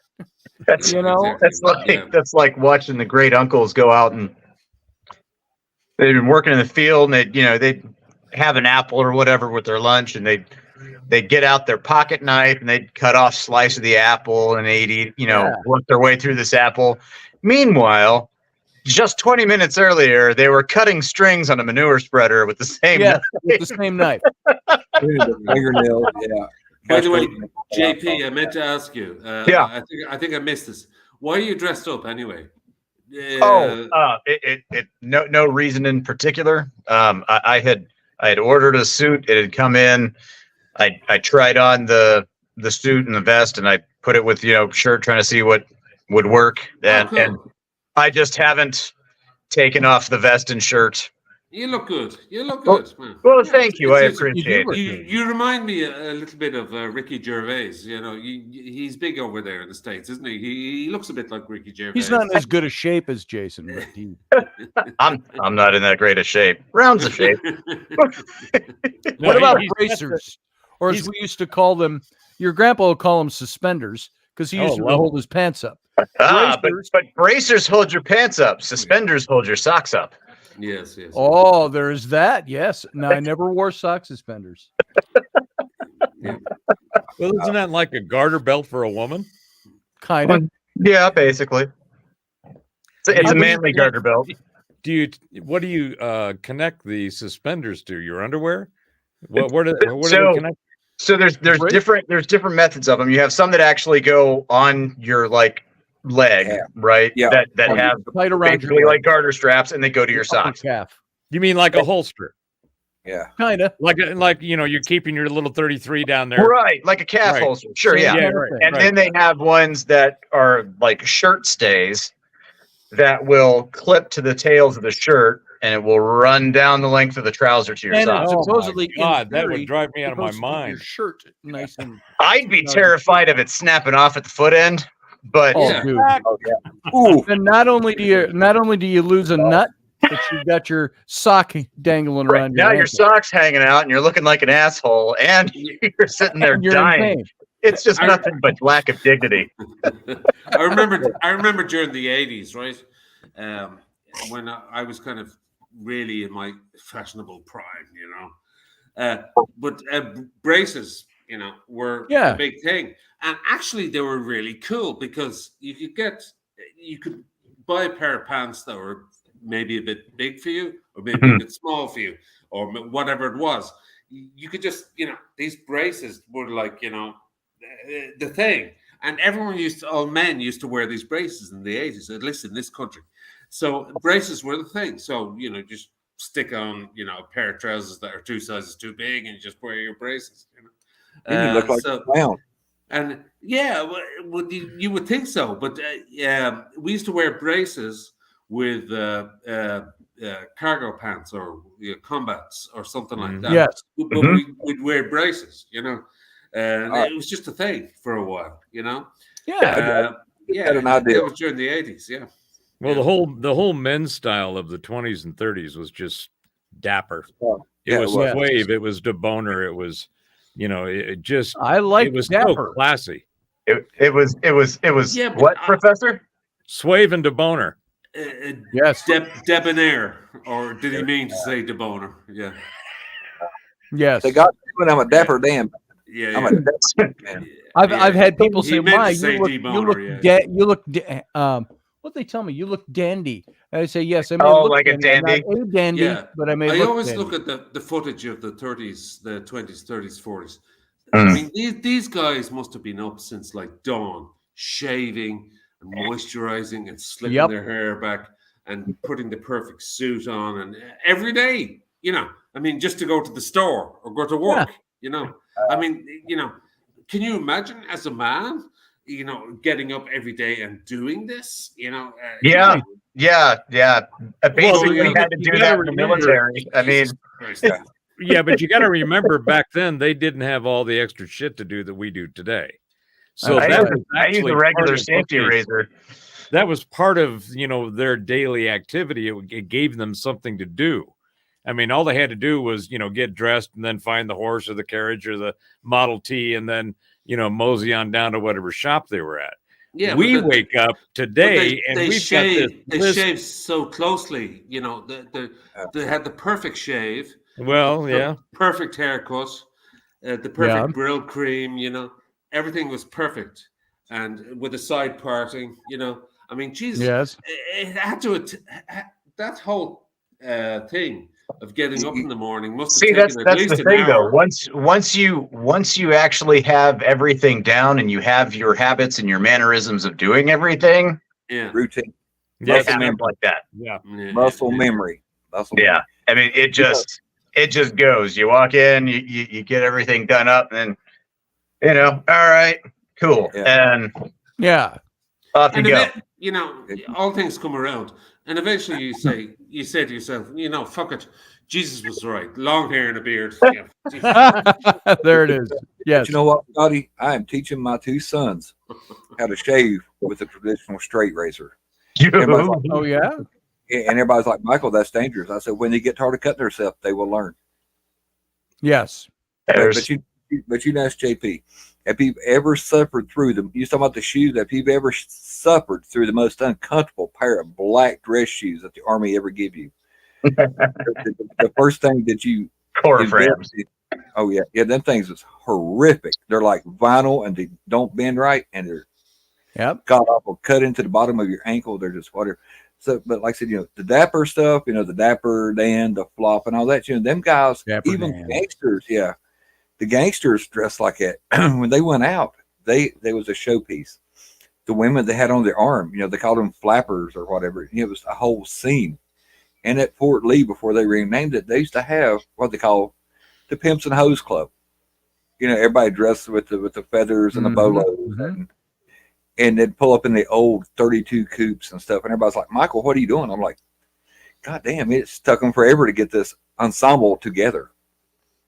Ensemble. Oh, yeah, and, that's the big part. I know at 12 o'clock, but like they did, they had pride in their appearance. People don't have pride in their appearance no more. Yeah. Now they go to Walmart and I they're don't know about that. pajamas. Based on the LGBTQIEIEIO, there's a lot of pride going on over there. Yeah. I have to bring you up on something, Robert. Yes. My daughter's a lesbian, okay? Mine too. Congratulations. Yeah. And I think that it's kind of insulting. My ex-wife is too. And she's very proud of it. She signs for the deaf at rallies and stuff like that, and I'm very proud of her. And just sometimes, you don't really know who you're talking to, so Sure. that shows. You brought it up in the last show as well, and this one too. So I'm just saying, just be a little respectful. Well, I if somebody's offended by that kind of terms and no, and it's no it's more derogatory your thing- EIO. Well, there is. I mean, tell me what the latest letter No, is. but that's heavy sarcasm. Well, it's sarcasm because it needs to be mocked. They don't even get along amongst themselves. You can't I don't mock get the people, alphabet. but I do mock the monikers sometimes. Yeah, the whole thing is, there's every month there's a new letter added, and none of us know what the hell it means. Neither do they, but that's not the point. Well, The that point is the point. That is isn't. that's part of the problem that we have in our society. We have people that are redefining entirely new category, redefining existing and creating entirely new categories of ideologies and identities. And they are expecting respect for that. And you sit there and you go, well, I don't even know what the hell that means. Well, I understand exactly where Niall's coming from. Can I but just I also understand answer the that? political point. I do think that Robert, should be careful with what he just spouts out at times, because I think that, believe it or not, there are people who, it's lesbian, gay, bisexual. Hey, I'm queer, a lesbian. I mean, queer is. I always thought queer was gay, but queer means a straight man who has homoerotic tendencies, whatever, right? And all the other extra letters. I think Queer Eye for the Straight Guy show would disagree with that. It was for gay guys that would show a straight guy how to do his hair. Yeah, but I think that it is a real thing. It's not something to be mocked or say, oh my God, these people are just nuts. They add another letter onto it. I know. It's a bit. I did discuss this with my daughter sometimes, and she's like, I know, but that's, sometimes we get together, and sometimes the more people think about it, they want to add another letter onto it to extend an influence or extend a point of view. But my point is that don't make fun of it. Don't sort of say just because it's a lot of letters followed by a lot of letters. I'm okay. I'll say this, Niall. It comes across as kind of. Niall, I'll say this: it's like a comedian and will tell you.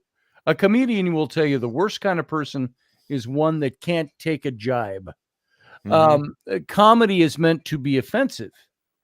If you didn't offend anybody with comedy would be worthless. Yeah, but it's not meant to be offensive on a level of let's start a little war. It's meant to be offensive on a level of that's really queer.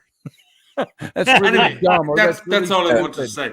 Or something like that. Yeah, big deal, I get the point you're making. 2 nights in a row, so I was like, come on.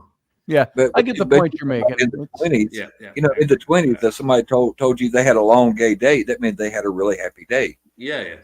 Well, and that's a different different topic. That's offense, language and the way we've changed language. The way we are trying to manipulate society to go along with whatever my particular letter is or my particular pronoun is. It's like, I don't really give a flying fuck what your pronoun is or what your letter is. However, I'll be sensitive. You're an adult. You can call yourself anything you want. But if you try to impose that on society or impose that on me, it ain't going to work. If you're going to tell me, you call me they or whatever. I've had some places where I had to fill out forms or applications and they ask what my pronouns are. And I always put dude and Batman. I said, those are my pronouns. And I never get those jobs for really. some Do you actually have forms that those? Yeah, when you're filling out, we've got them all over the fucking place. Now they say it's optional, but when you're filling out an application, I fill out resumes all the time. or send my resume off all the time. Then they send you an app. Will you fill out this app? Sure. And you look at it and it's got that section in it. You know, what are your personal pronouns? And I'm like, oh, Jesus, are you serious? God. The best one I told them, they said, what do you identify? Well, apparently, but I'm sorry, Robert, by the way. I didn't mean to attack you about that. No, I took none taken. But it's a perfect segue into transhumanism. Which is right where we were going. Yeah. But I was going to tell them all this. My daughter, like I said, I have actually marched into parade with her, and there is a lot of things that I do worry about for my daughter. She's 31, 32. But even her here in America, she said, Daddy, they have hijacked our thing, where used to hang out, because, the Johnson City is known for their community. I don't even know how to pronounce it nowadays. You know what I'm saying? Because I don't want to be offensive to her because I love my daughter, and and I have her back. But she told me she said, but it has, and she'll tell me, she said, and if you come out that you're a conservative lesbian, they try to eat their own now. Oh, you can't vote for that man. He's a fascist. Sure, I can. And she told him, she said, not only am I lesbian, she said, but my daddy taught me how to fire a 45 ACP. Because she didn't anything twice as stupid. And what's funny about her now, she will tell my two sons, which are both over 6 foot tall, 200 pounds. She said, I'm the best son my dad ever had. She said, y'all two are a disappointment. Because she's 5'5" and petite, and she would fight a mountain lion. But actually, she said that and I've heard her say the same thing Professor Bauer said about the whole EIEO shit. She said it has got fucking stupid and ridiculous. Of course, they have. And she said they have brought in so much other bullshit that what it was originally started to protect or have their own little thing that they could get together, because there's, protection in numbers. She said they have hijacked our movement, and it has got idiotic. Yeah, no, I agree with that. It was just the day. It was just the way Robert said it. Well, I was trying to be. I was trying to be. That's all. That's all. Yeah, I understand. I agree that it's over the top. Well, Niall, but here's the thing. And by the way, I take no offense. I was trying to be somewhat sarcastic and humorous in that because I've used that many times, and 99% of the time, people they start laughing. They go, "Yeah, I hear you." I'm trying to, sort it out myself. But here's the thing that and this is, it doesn't matter if it's gender or if it's race or whatever the identity that one has been given and adopted and put into a classification. At the end of the day, it's all about respect. And respect is not automatically given, it's earned. And you get respect by being respectful to other people. Mm-hmm. And one of the problems that's happened, everything's been weaponized, all of these different categories and all these different identities and all these different subjects and topics. But one of the things that you will see in an ideology and an identity that immediately starts throwing up red flags is exactly what Scotty was talking about. It's when they say, you must respect my identity and what I want to be called and who I identify as and all that. And when they can't even explain it to you. And it's not even for me on a personal level. Yeah. It's when it's made to be something that they want society to do. Well, that's where I was going. Come on. It's activist and it's aggressive. And you go, look, right now across it, particularly United States, being an old white guy is one of the worst things you can be. Yeah. It is free. It is open season on us old white guys. Because you're white, you got white privilege, you're male, you're old, you're from that old school of, that patriarchy crap. I haven't had that experience. And I am going full faceplant into that shit because every time you challenge somebody with why do they think that way, what are the issues, the rules, and all these other new things they've come up with that I must adhere to, it all falls apart. And you have to be. Yeah, but you can't just sit back and let it wash over. It's early days. You see, it's early days for this community. All right. Now, let me explain what I mean by My daughter is heavily involved in this community, but half the time they don't know what the hell they're talking about. Of course they don't. They're trying to figure things out. But what I like about them is their enthusiasm and their kindness for each other and how they feel. Okay? You don't have to get up in front of Congress and give a big fucking speech about it, you know, but Truth. there is something going on here, right? And there is something that we have to pay attention to, because none of these people talk about their sexuality or their sexual role as a primal force in their lives, right? So it's not about, this is my role, this is your role, this is where we stand, this is where you stand. In other words, the gender balance is kind of just thrown out on the table. And there's and I've met so many of them. My daughter's friends are just the most intelligent and respectful. You mentioned respect, Robert. Yeah. The most respectful and kindest people and gentlest people you could ever meet in your entire life, and they don't want to dictate to anybody except to say, just let me be who I am. But most of them are young people. My daughter's 27, right? Most of them are in their 20s, right? So they're still trying to work out all the diplomacy and the letters and all the kinds of, and I've talked to them about this because, Jesus Christ, I agree with them, to a certain extent that this gender balance thing drives me crazy. It always has. I've never known whether I was straight, gay, bisexual, or asexual, or who cares? And that's the point. And well, the problem, Niall, is that they don't know either, but they want people to accept and demand the acceptance of their unknownness. No, society. They don't know. Society has decided to adopt that because it's the woke world we're living in, right? Well, then they should tell these people to fuck off and leave them alone.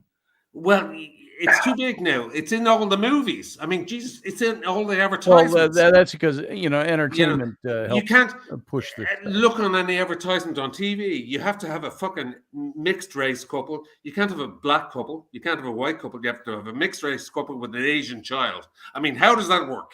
It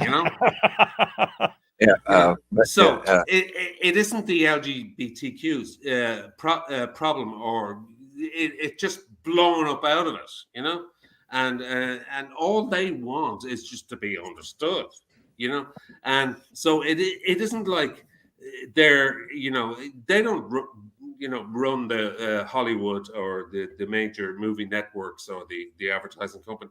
I mean, you guys, seriously, look around you. Everything is like, oh, we can't say this. We can't do this. I was watching that movie, that comedy, but the four white guys in Las Vegas, and one of them went missing. What's the name of it? The Hangover.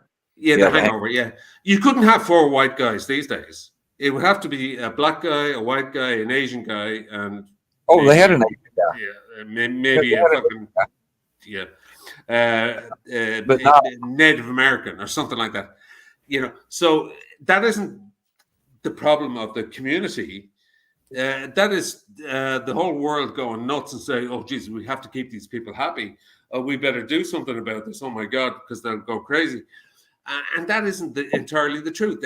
They've taken that and they've just made a kind of a ridiculousness. I mean, you have now Lord of the Rings remakes. You have Black Dwarfs, even though they've lived underground all their lives. Star Wars has been infected. Marvel's been infected. Hollywood's been infected. Yeah. And the question I've got for you now, and I know that isn't the community. Yeah, I know you're saying there's a difference. I know you're saying there's a difference between the community, meaning the individuals, and then the societal part of it. But the question is, why? How did it get here? Where is this? Is there all of a sudden a whole bunch of people being born that are questioning their gender? Did that all of a sudden come out of nowhere?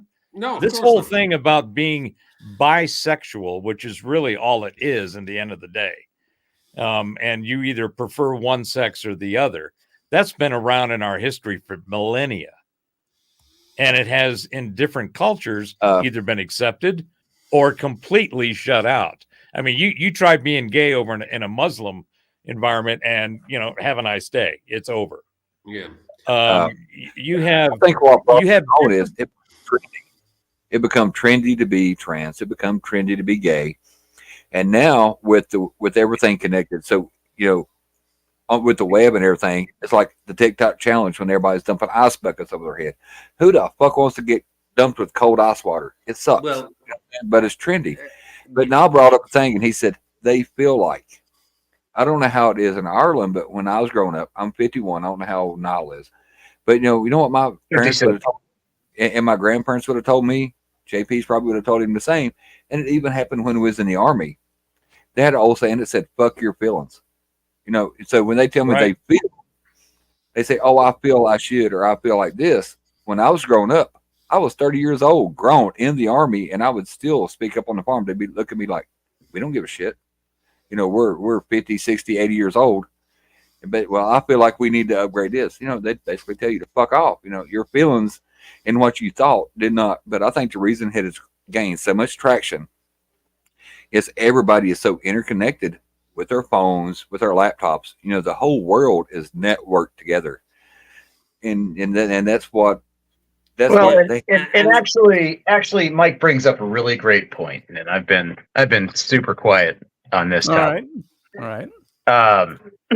One, as a father of a kid who identifies as trans, there does get a point where the EIEIO yada yada yada gets long in the tooth. All right. Sure. So, but the interconnectedness and the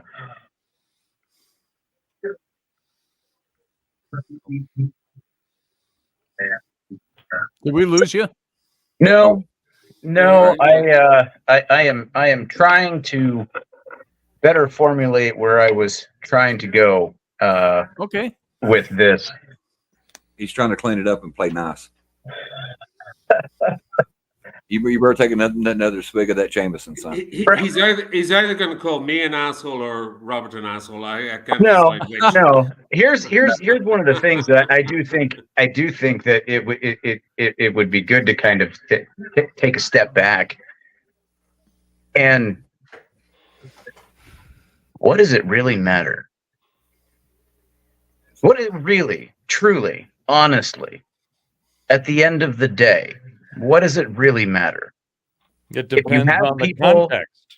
If you have people who are decent people, are good people, who cares what they're doing in their personal life, what they're doing in their bedrooms, what they're doing in their circles. I understand the frustration at having things feel like it's thrust upon you, and this kind of goes into what Mike made me think about, being so interconnected. If you look at the numbers and you look at the population, right? We'll just use the states, okay? With what, 300 and what is it? 350 million. 50 million. We've gone up to 50 million people. All right. The amount of people who identify as trans, as cats, dogs, whatever. Okay.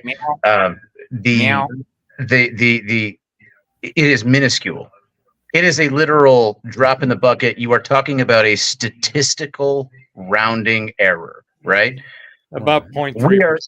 We are so interconnected, and we are so fed things, and there are so many algorithms with things that you turn on the TV and you are bombarded with it, right?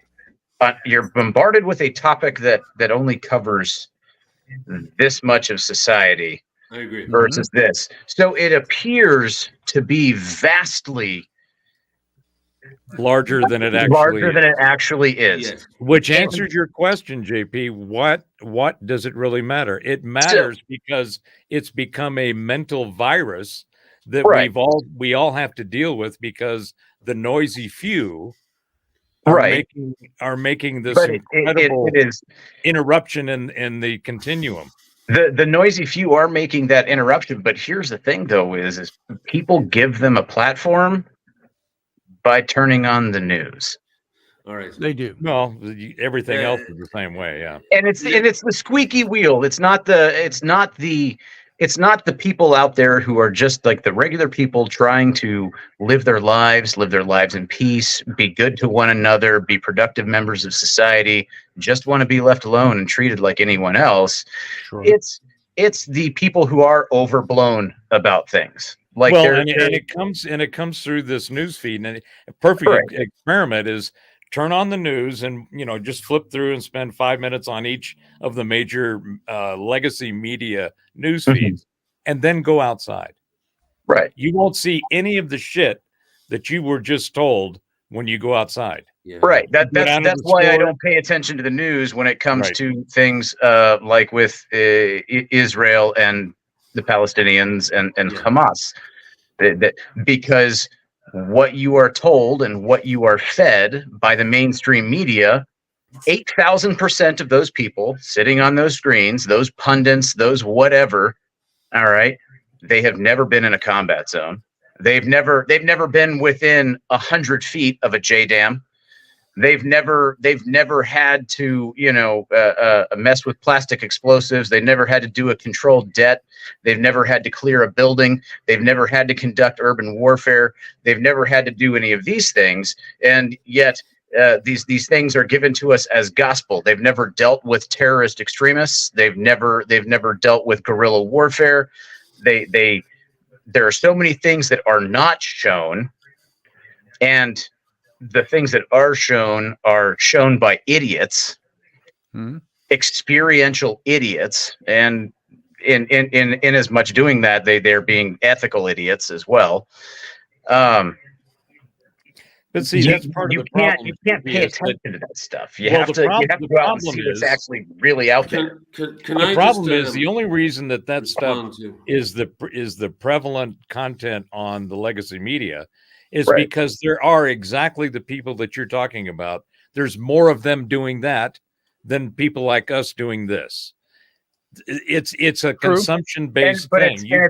It's on either side of the aisle, though.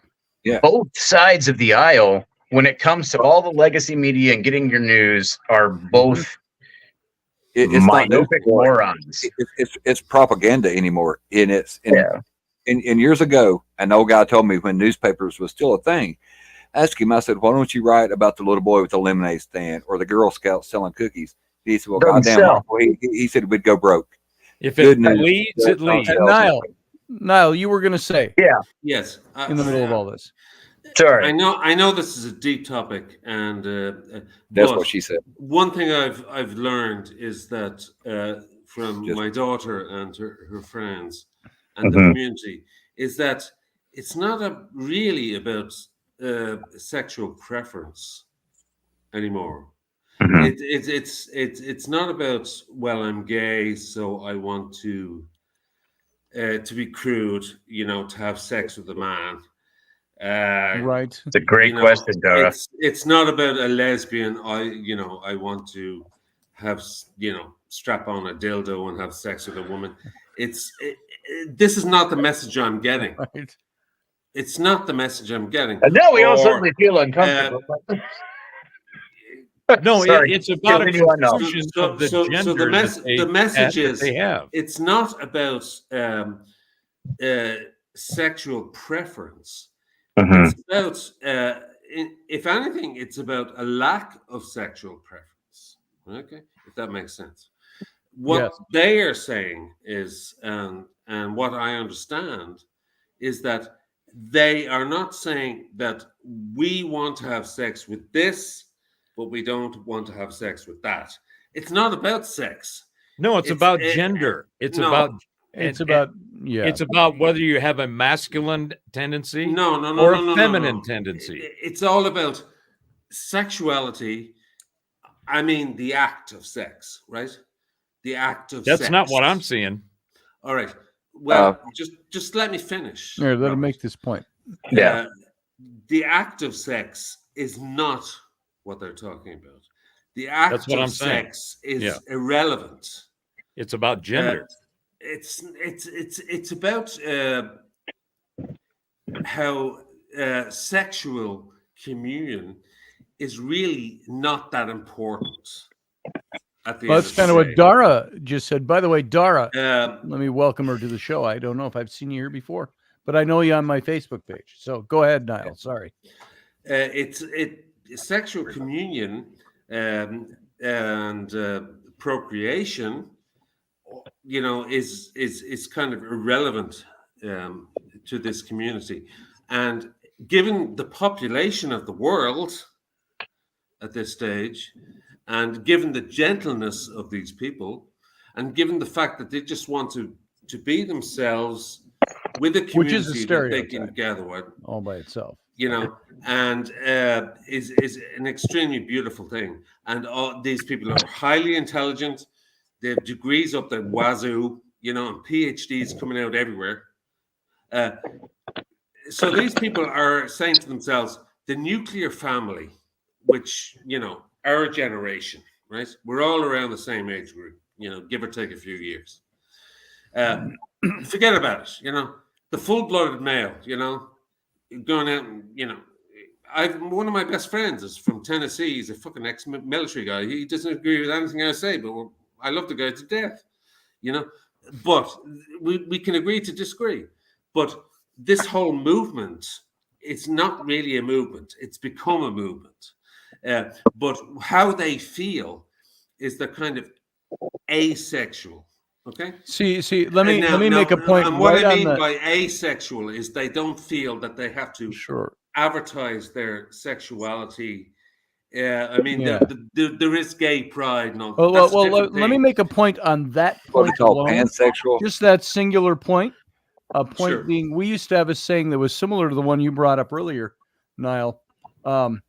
Facts don't care about your feelings.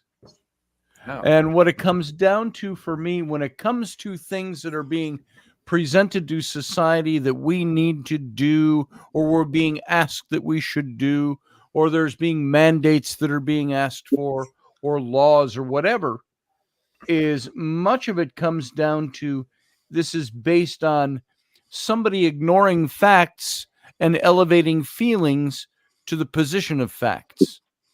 And really what it comes down to is facts don't really care about how you feel. A fact is a fact is a fact. And so take that and broadly apply that to what we're talking about with all of this. A lot of this is stuff that people feel, and they have this feeling they want to be that way. I have a feeling I wish I had legislation as an artist. Frankly, there are some things where I say, I'm an artist. I do this and this and that. It would sure be nice to be recognized on this level. It would sure be nice to say that artists get a break on their insurance payments or their taxes because we are a certain kind of people. Some of us are gentle. Some of us are wicked and nasty. So it doesn't really matter all the attributes. What matters is if I wanted to try to legislate or convince society they need to treat me one way simply because of feelings that I have, doesn't mean everybody's going to accept those feelings, recognize them, or adhere to them. It's like the whole thing of the they, the them, the we, her, it, whatever your pronoun. You absolutely, you're. I wouldn't say you're wrong, but for a thought experiment, let's take a look at this, right? And let's take a look at that community, okay? And let's take a look at, because yes, this isn't something new that's just arrived on the scene. Oh, this isn't something we have had all of these things, everything from the gay and lesbianism to the bisexuality, even the the transsexualness, right? We have had evidence of that throughout society and throughout humanity's history. It is everywhere. If you go back through history and you look at the record, you will find instances of this. This is nothing new. I mean, they have, there are older cultures in Europe who had, women who literally lived as men. They held male roles in society. You can go to Roman society and find many of the same things. Right, exactly. So, major metropolitan.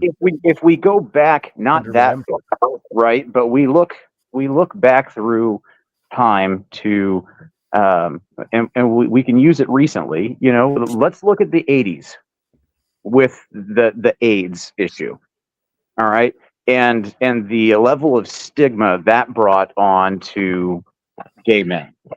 And things like that, right? And I lived through that whole period and saw it firsthand, as did Professor Bauer. Exactly. So you see all of these things. What I kind of think you're really seeing now is you have a whole section of society that has lived effectively, to them, all right, caged. They have lived caged and closeted. They have been forced to live that way for so long because of societal norms and various, other constructs. And what ends up happening is it's like a pressure cooker. What happens if you leave the pressure cooker on the stove too long and it's got a bad valve? It'll make everything it makes a lot of noise, and it blows up, and next thing you know, you've got a pan lid stuck in the ceiling, exactly. And your stove is caved in. It explodes, right? So what you're kind of seeing in a way is the result of those repressions, and they're speaking out. They're finally saying, "Hey, I have these feelings, and JP, all right, you're I have these right. issues." You're And right. by God, I should be able to live normally in society, free from judgment. And that's what they're pushing. And now, do I think they're going about it in the right ways? No, probably not. There's better ways to do everything. I think it's early days, but I will say that what I have discovered through my own daughter and that this community is an incredible sense of it's not like it's totally different from two gay men who would want to adopt a child, and there's a big all the legislation around that was in this country and all this kind of stuff. It took years and years and years, and eventually, or gay marriage, or it's nothing to do with that. This community are just they're kind of asexual. It's not about, I want to be gay, I want to be lesbian, even though those I think they want to be free to be whoever they feel they are, and they're very enthusiastic about it, and it makes a lot of sense to me, given the history and given the fact that our planet is completely overpopulated. Oh, okay. Hold on. Time out. No. Hang on. Just let me finish my point. Here. Let him finish my point. They feel that really it's time for humans to look at each other genuinely, and say, I love this person. We don't have to have 10 kids together, to love each other, or we don't have to, I don't have to, find your ass attractive or your penis attractive or your vagina attractive or your breast attractive, to actually identify myself with you. It's like we just want to.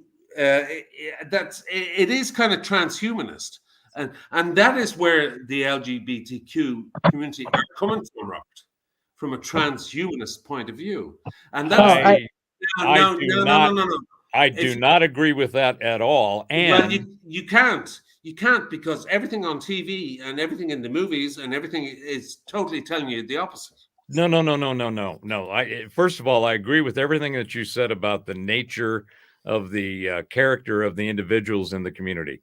Very loving, very good people. All they want to be is themselves.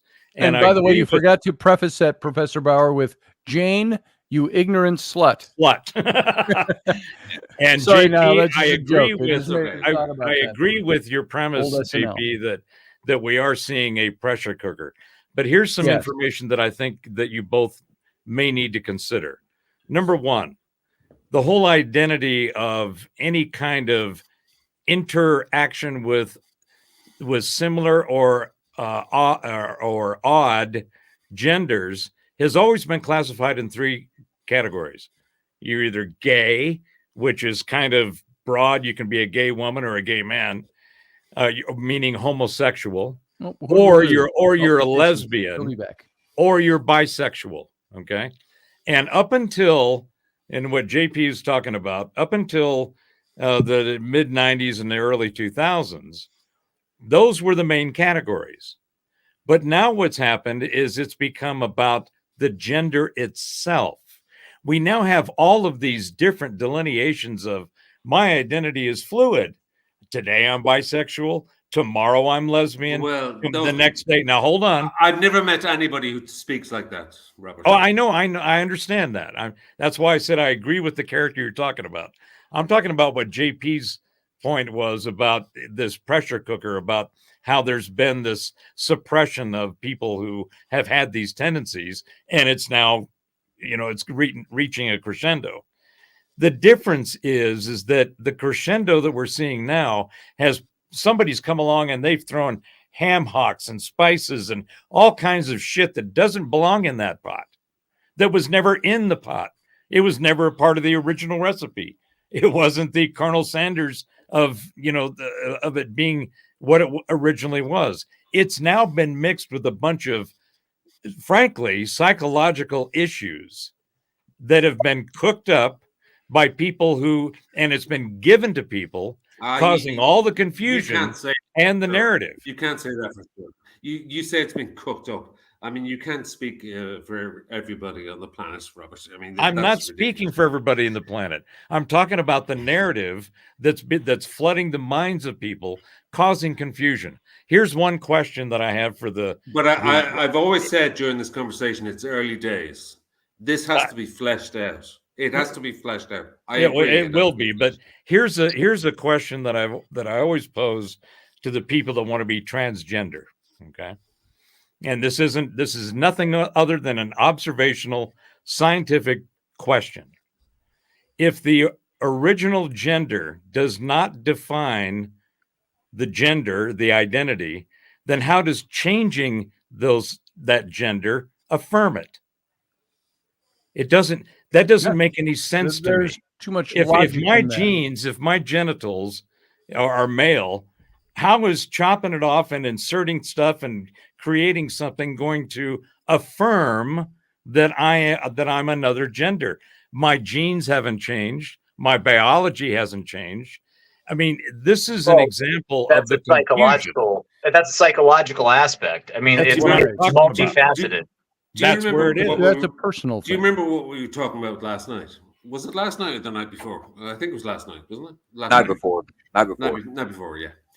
We were talking about how we were slaves to, possibly, some spacefaring race who made us do things and, behave in certain ways and adjusted our DNA and did this and all these branches, and all of this stuff is related to this, and now we're kind of arguing about, there's men and there's women, there's men and there's women, there's men and there's women, and all these offshoots don't exist, and if we were created by an alien species, I'm sure that wasn't one that on their agenda, so. All of these things are tied in together if you actually broaden it out and open your frame of reference. Well, if you really want to throw the frame of reference in on the historical data side, and this is these are the mythos. The original creators of our species were androgynous. They didn't have a sex. Yes. So that's how do we know that? Maybe that's what it says. How do we know that? Right? Speculation from a story, but I mean, the bottom line is scientifically and biologically, in order for procreation to happen, there has to be a seed and it has to be fertilized.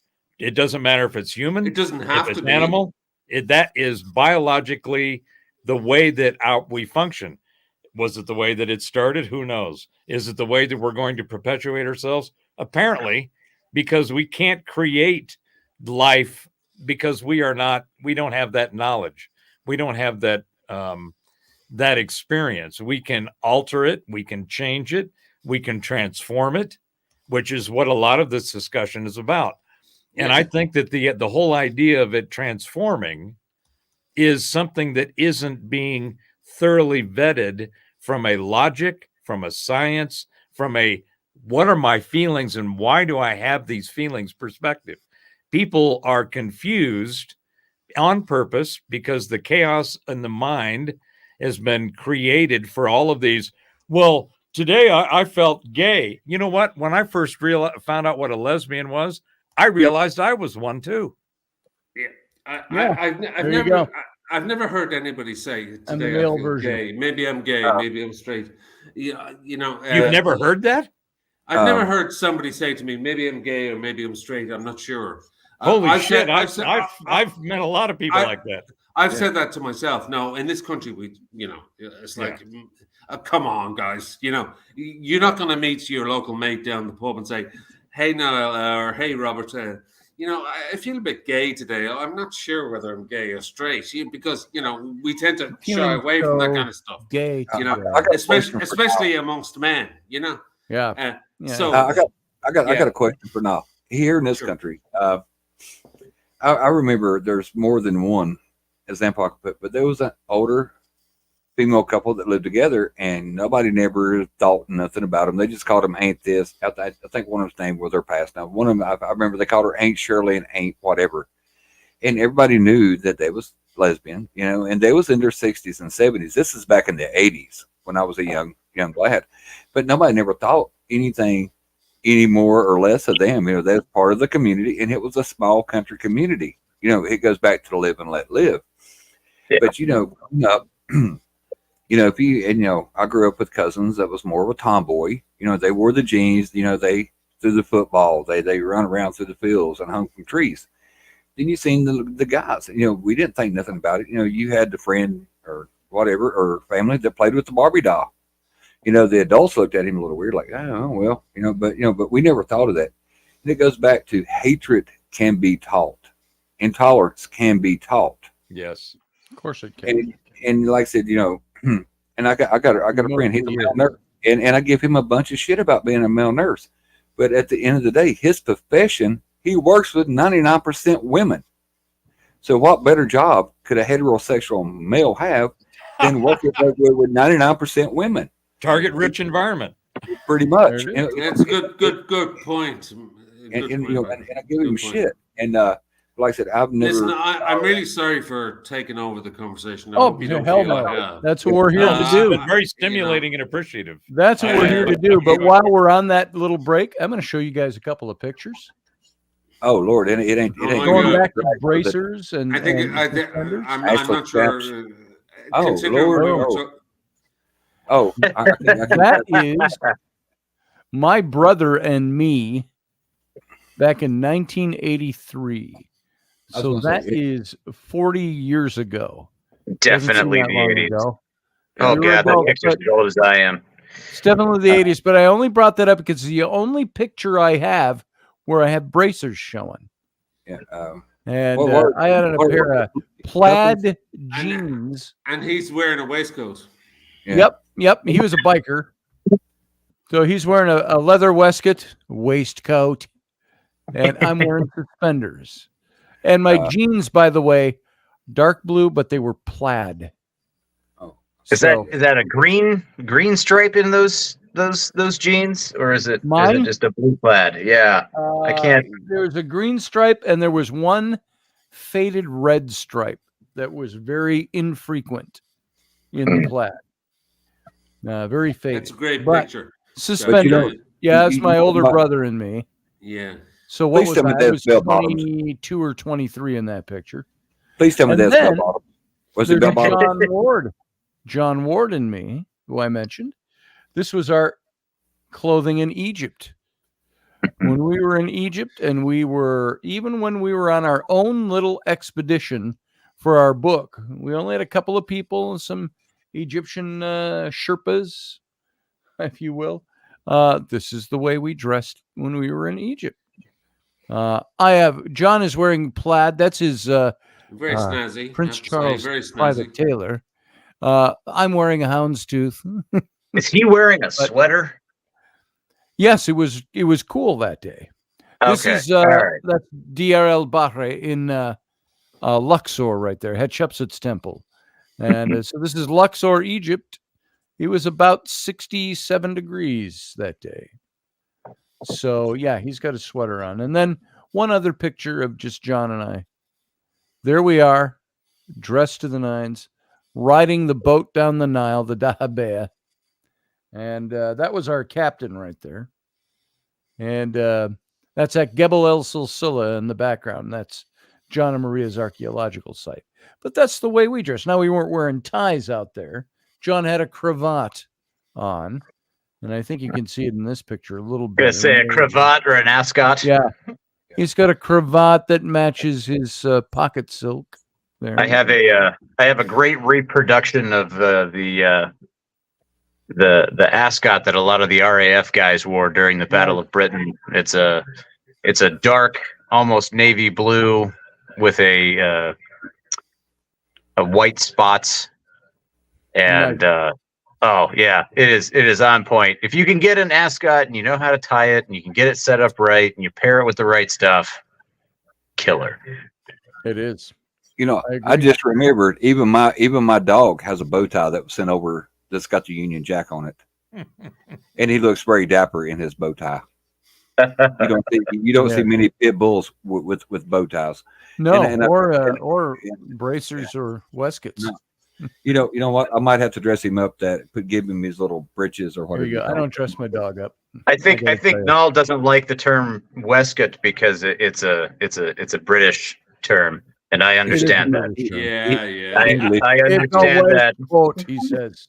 How about the kilt? You know what I'm saying? The kilt. Yeah. The kilt is an everyday wear. They're the Scots, so the Scots and the Irish are like this. Yes.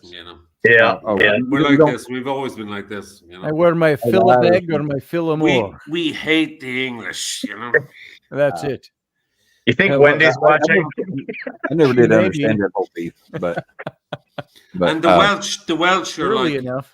The Welsh is the dysfunctional child in the middle child in the family. The Welsh are like, well, we like both of you. We don't really know what to do. Yeah. Whereas the Scots who's gonna rate us tomorrow? Fuck you.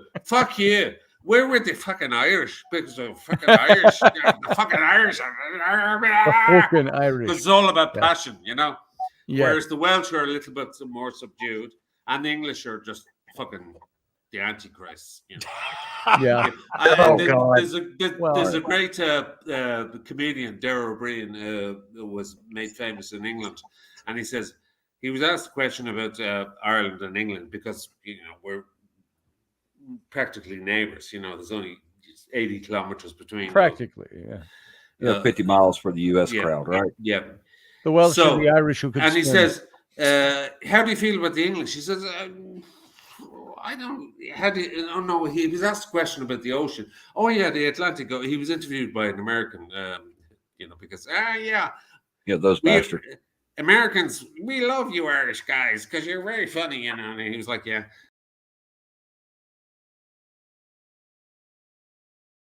Yeah, we always heard you had a problem with the English, and this kind of stupid, really stupid questions.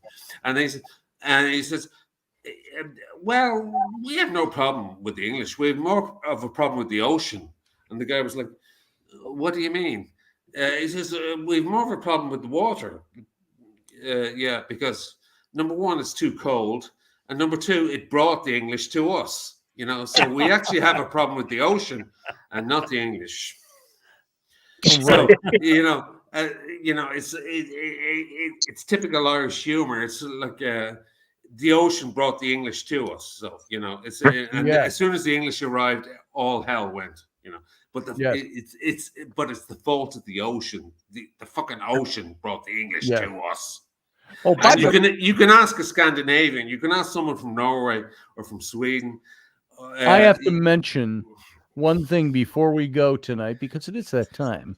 But we've had such a everybody great goes. Oh. I thought we were here for the night. I was just about to break open the a morning bottle for of Jack. you. It's what 6:30 there. Yeah, 5:30 in the morning. a mini marathon. My kids came back from Disney tonight, and my son Flynn. They're all sitting in the back seat as we're driving home, and Flynn says something about, "Oh, Dad, did you know that Rowan doesn't know anything about what the Roman Empire is?"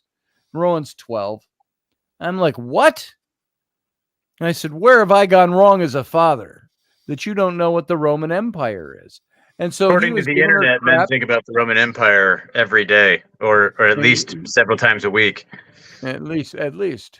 And so I just thought of that again, and of bringing that up just now because I just had a message ding in, and it's my daughters who were with them in Florida. Abby flew up here to fly with them, then she flew back home to North Carolina, and Bryn and Zach drove from Florida to North Carolina. So they're all just getting home about now. But she said here, let's see, I got to find this for you because I thought it was very funny. She said, "Oh my God," it starts with OMG. Hang on. And that's what made me think of this. And mentioning this, blah, blah, blah. Where the hell is it? Oh, come on. OMG, she says, "Please teach Rowan about Rome." We were aghast when we found out she did not know what the Roman Empire was. And so now that's all she said about it. But it made me think about it again, is that I'm going to have to take my child aside and just for a few minutes, I won't bore her to tears, but I'm going to show her, hey, I want you to see, you got to watch. I'm going to show you something about the Roman Empire. And I don't know, show her something on the murder of Caesar or something like that. Ever watch season 1 of Rome on HBO? I mean, watch what? Oh, season 1 of Rome. Yeah, my 12-year-old. That'll be really good for her. Oh, Britannia's got a lot of the Rome in it too. But before we go, I got an idea, and we're all gonna have to pitch in. I wasn't done yet. Oh, I'm sorry. No, go ahead. no. I was gonna say on a lighter note before it loses my mind again. We all need to pitch in and send a bit of our culture, because we've been accused of not having no culture here in the United States. Not having no culture. No culture. We all need to pitch in and send Niall a proper pair of pointer bibbed overalls so he can have his galluses. Oh, yes. Right there. And get him a pair of brogans, the big old boots. You say that, but it's never going to happen. You say that, but it's never going to happen. Now, you send me your sizes in American, please.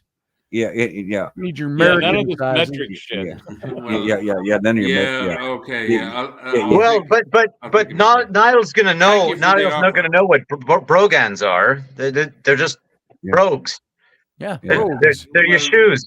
Brogues are shoes. Yeah. We need them in freedom fractions, not none of that metric stuff. No, but you know what? I bet there's enough of us here that we could all pitch in a couple of dollars, and we could get you a really, I don't know, the last pair of bibbed overalls I bought was like $100. And but everybody started wearing them for fashion, and used to. That's what the farmers would wear because that's all they could afford. And Pointer brand was like bottom of the barrel. Thank you for the offer. I always loved when my wife came out in a pair of bib overalls and nothing else. That's it. Say, hey, side boob right there. Turn around. Yeah, listen, Robert, before you disappear. Yes. I've subscribed to your channel, right? What time is it where you are now? So it's 10:41. So I'm 2 hours behind East Coast. So it's he's mountain time. Yeah, I'm mountain time. Yeah. I'm central time. I think you're it's gotta be I'm miles ahead of you, and it's you're like 5:41 in the morning. Yeah, you're 5 hours ahead of me. You're tomorrow already. Yeah. Oh, hell, I'm tomorrow already. That's no. There's two people in this conversation living in the future. Yeah. So I just want to tell you, Robert. I'm sorry for you. I've subscribed to your channel, and I'll give you a shout, and I hope we can chat. Oh yeah, it would be great. And I hope you don't feel I was attacking you tonight. No, not at all. Not at all. I'm not just, offended or attacked at all. I think we had a great conversation tonight. You know, I do too. You know, I really enjoyed it. I mean, who can go from ties and underwear to found a new end of show LGBTQ? bell. Right? Yeah. Right. And Miles, just remember, it's always fluid. It's always fluid. Right. All right. I'll see you guys later. Short, but it's thin. All right, guys. All right. We're gonna call it. Oh, good night, Niall. He's gone. Oh, he's out. He had to go break water. There you go. He popped smoke. Michael, good having you here tonight. Yes, sir. You have a good night. We'll see you next time. See you, Michael. And Jason, good to see you, brother. As always, you're looking swaven to boner for a change. I mean, that's a nice look on you. See, now I dress that way for Robertson. I'll put on Indeed. a tie. Maybe I should start doing that when you guys have Robertson go into the captain's cabin. You should do that. I can just slide in with some really great threads and I think that's a good idea. Well, it's good to have you. And tomorrow, guess what? I have another cheerleading competition to go to tomorrow. Are you doing the pom-poms or the batons? Grade school and middle schools and Jesus. Get this. I'm going to have one complaint before I go. We're parents of one of the cheerleaders, our 9-year-old. And Rowan was doing it, but she dropped out because she'd rather play basketball and volleyball than cheer. And so we got to go to this competition, cheer competition. Not cheerleaders are supposed to be there to cheer the school on at games and all of that. Now they got their own competitions. They get trophies and all that stuff. But now I find out someplace we have to be at 9:30 in the morning and it goes till 3:30 in the afternoon. Your kid is on for a grand total of 9 to 11 minutes of the whole day. They're on it, your kid's on at 10:10, but she's also got to be here at 2:45 for the awards ceremony. Oh, okay, we'd say. But then I find out, Rainey tells me earlier today, oh, by the way, it's $18 per person to get in. I said, now we had to pay like $5 at the last one we were at or something. I said, $18? And then it was $10 to park at the high school where they're holding it. So we're paying $46 tomorrow just to park the fucking car and for two parents to walk in with the kid. Kid's free. So I said, I'm not being a cheapskate, but I'm like, oh, and then if we buy lunch and gas, because it's in Minneapolis, it's not like the local high school. Mm-hmm. Drive an hour to get in. You're talking $100 a day, and you're blowing the whole day. You're gone all day for a 10-minute show. For 10 minutes of watching your kid. It's like I said on the show the other night. It's like going to your grade school kids, your second graders spring concert. Just great. My kid gets to sing in the spring concert or narrate in one of the songs, like they all do.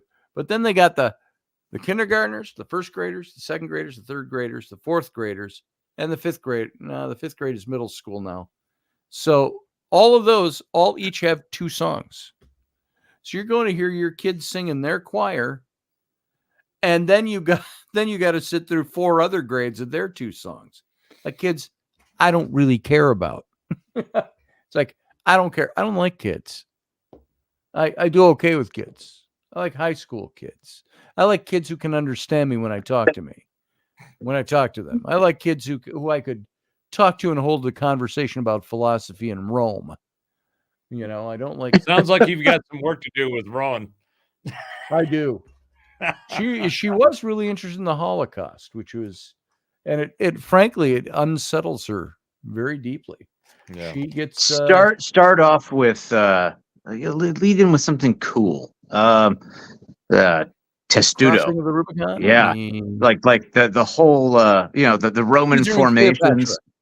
Yeah, do something battle formations. That's There you know, go. it's not so heavy. Kind of cool. No. With today's world, you got to go with Caligula. Come on, Caligula, yes. Jesus. yeah. I mean, Gotta start with Caligula. Yeah. Hey, I've got this Roddy McDowell Caligula. movie. Wait a minute. Caligula. Well, it's like I told my kids tonight in the car. I said, "You do remember I just wrote a book on a character in ancient Rome?" "Oh, I didn't read that, Dad." I go, "What? I wrote it for kids your age. I've got a great battle scene in that book. I've got Julius Caesar in that book. The Gallic Wars in that book." She's like, "Yeah, that's why I didn't read it." So, hey, anyway. Jason, I'm still waiting for you to hit me up on. Oh, Facebook. geez. Sorry. Yeah. No. Obviously, this is the third and last. You're as bad as I am. After this, I'm going to take it personal. So I'm going to hunt you down if you don't tag me. He's going to go home and weep into his giant pillow. You know what that's from? Look at the size of his head. It's a virtual planetoid. It's got its own planet. It's got asteroids. It's like Sputnik, but without Head. all the pinty things. Head down. Head pants. No. Woman pants. Mom, you get your news from the Weekly World. The Juice Tiger. The Juice Tiger. Really? Ain't that little something? known secret that the whole world is run by the Pentaveret. Known as the Pentaveret. The Pentaveret. Led by a man known only as called the Colonel. The Meadows. Oh, no. What did he say? He said it was the Rothschilds, the Gettys, the so-and-sos and the so-and-sos, and Colonel Sanders before he went teats up. Yeah. And don't forget, Colonel Linguist. That's right. There it is. Yeah, great. Now the Colonel, the Colonel Angus sketch off Saturday Night Live. Colonel Angus, yeah. Colonel Angus. You start.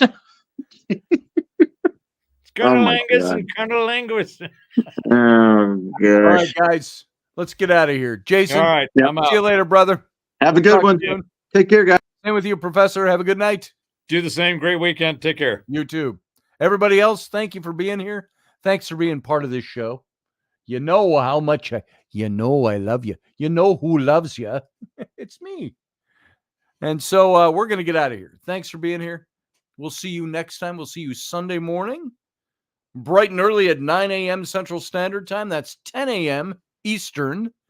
That would be 8 a.m. Mountain Time, 7 a.m. Pacific Time. And if you're in Hawaii, it's like 2 in the morning. So my daughters used to live there. So, and I've got friends in Australia. It'll be like 2 in the afternoon tomorrow. So, all right. Thanks for being here. Everybody else, live long and prosper. Shalom.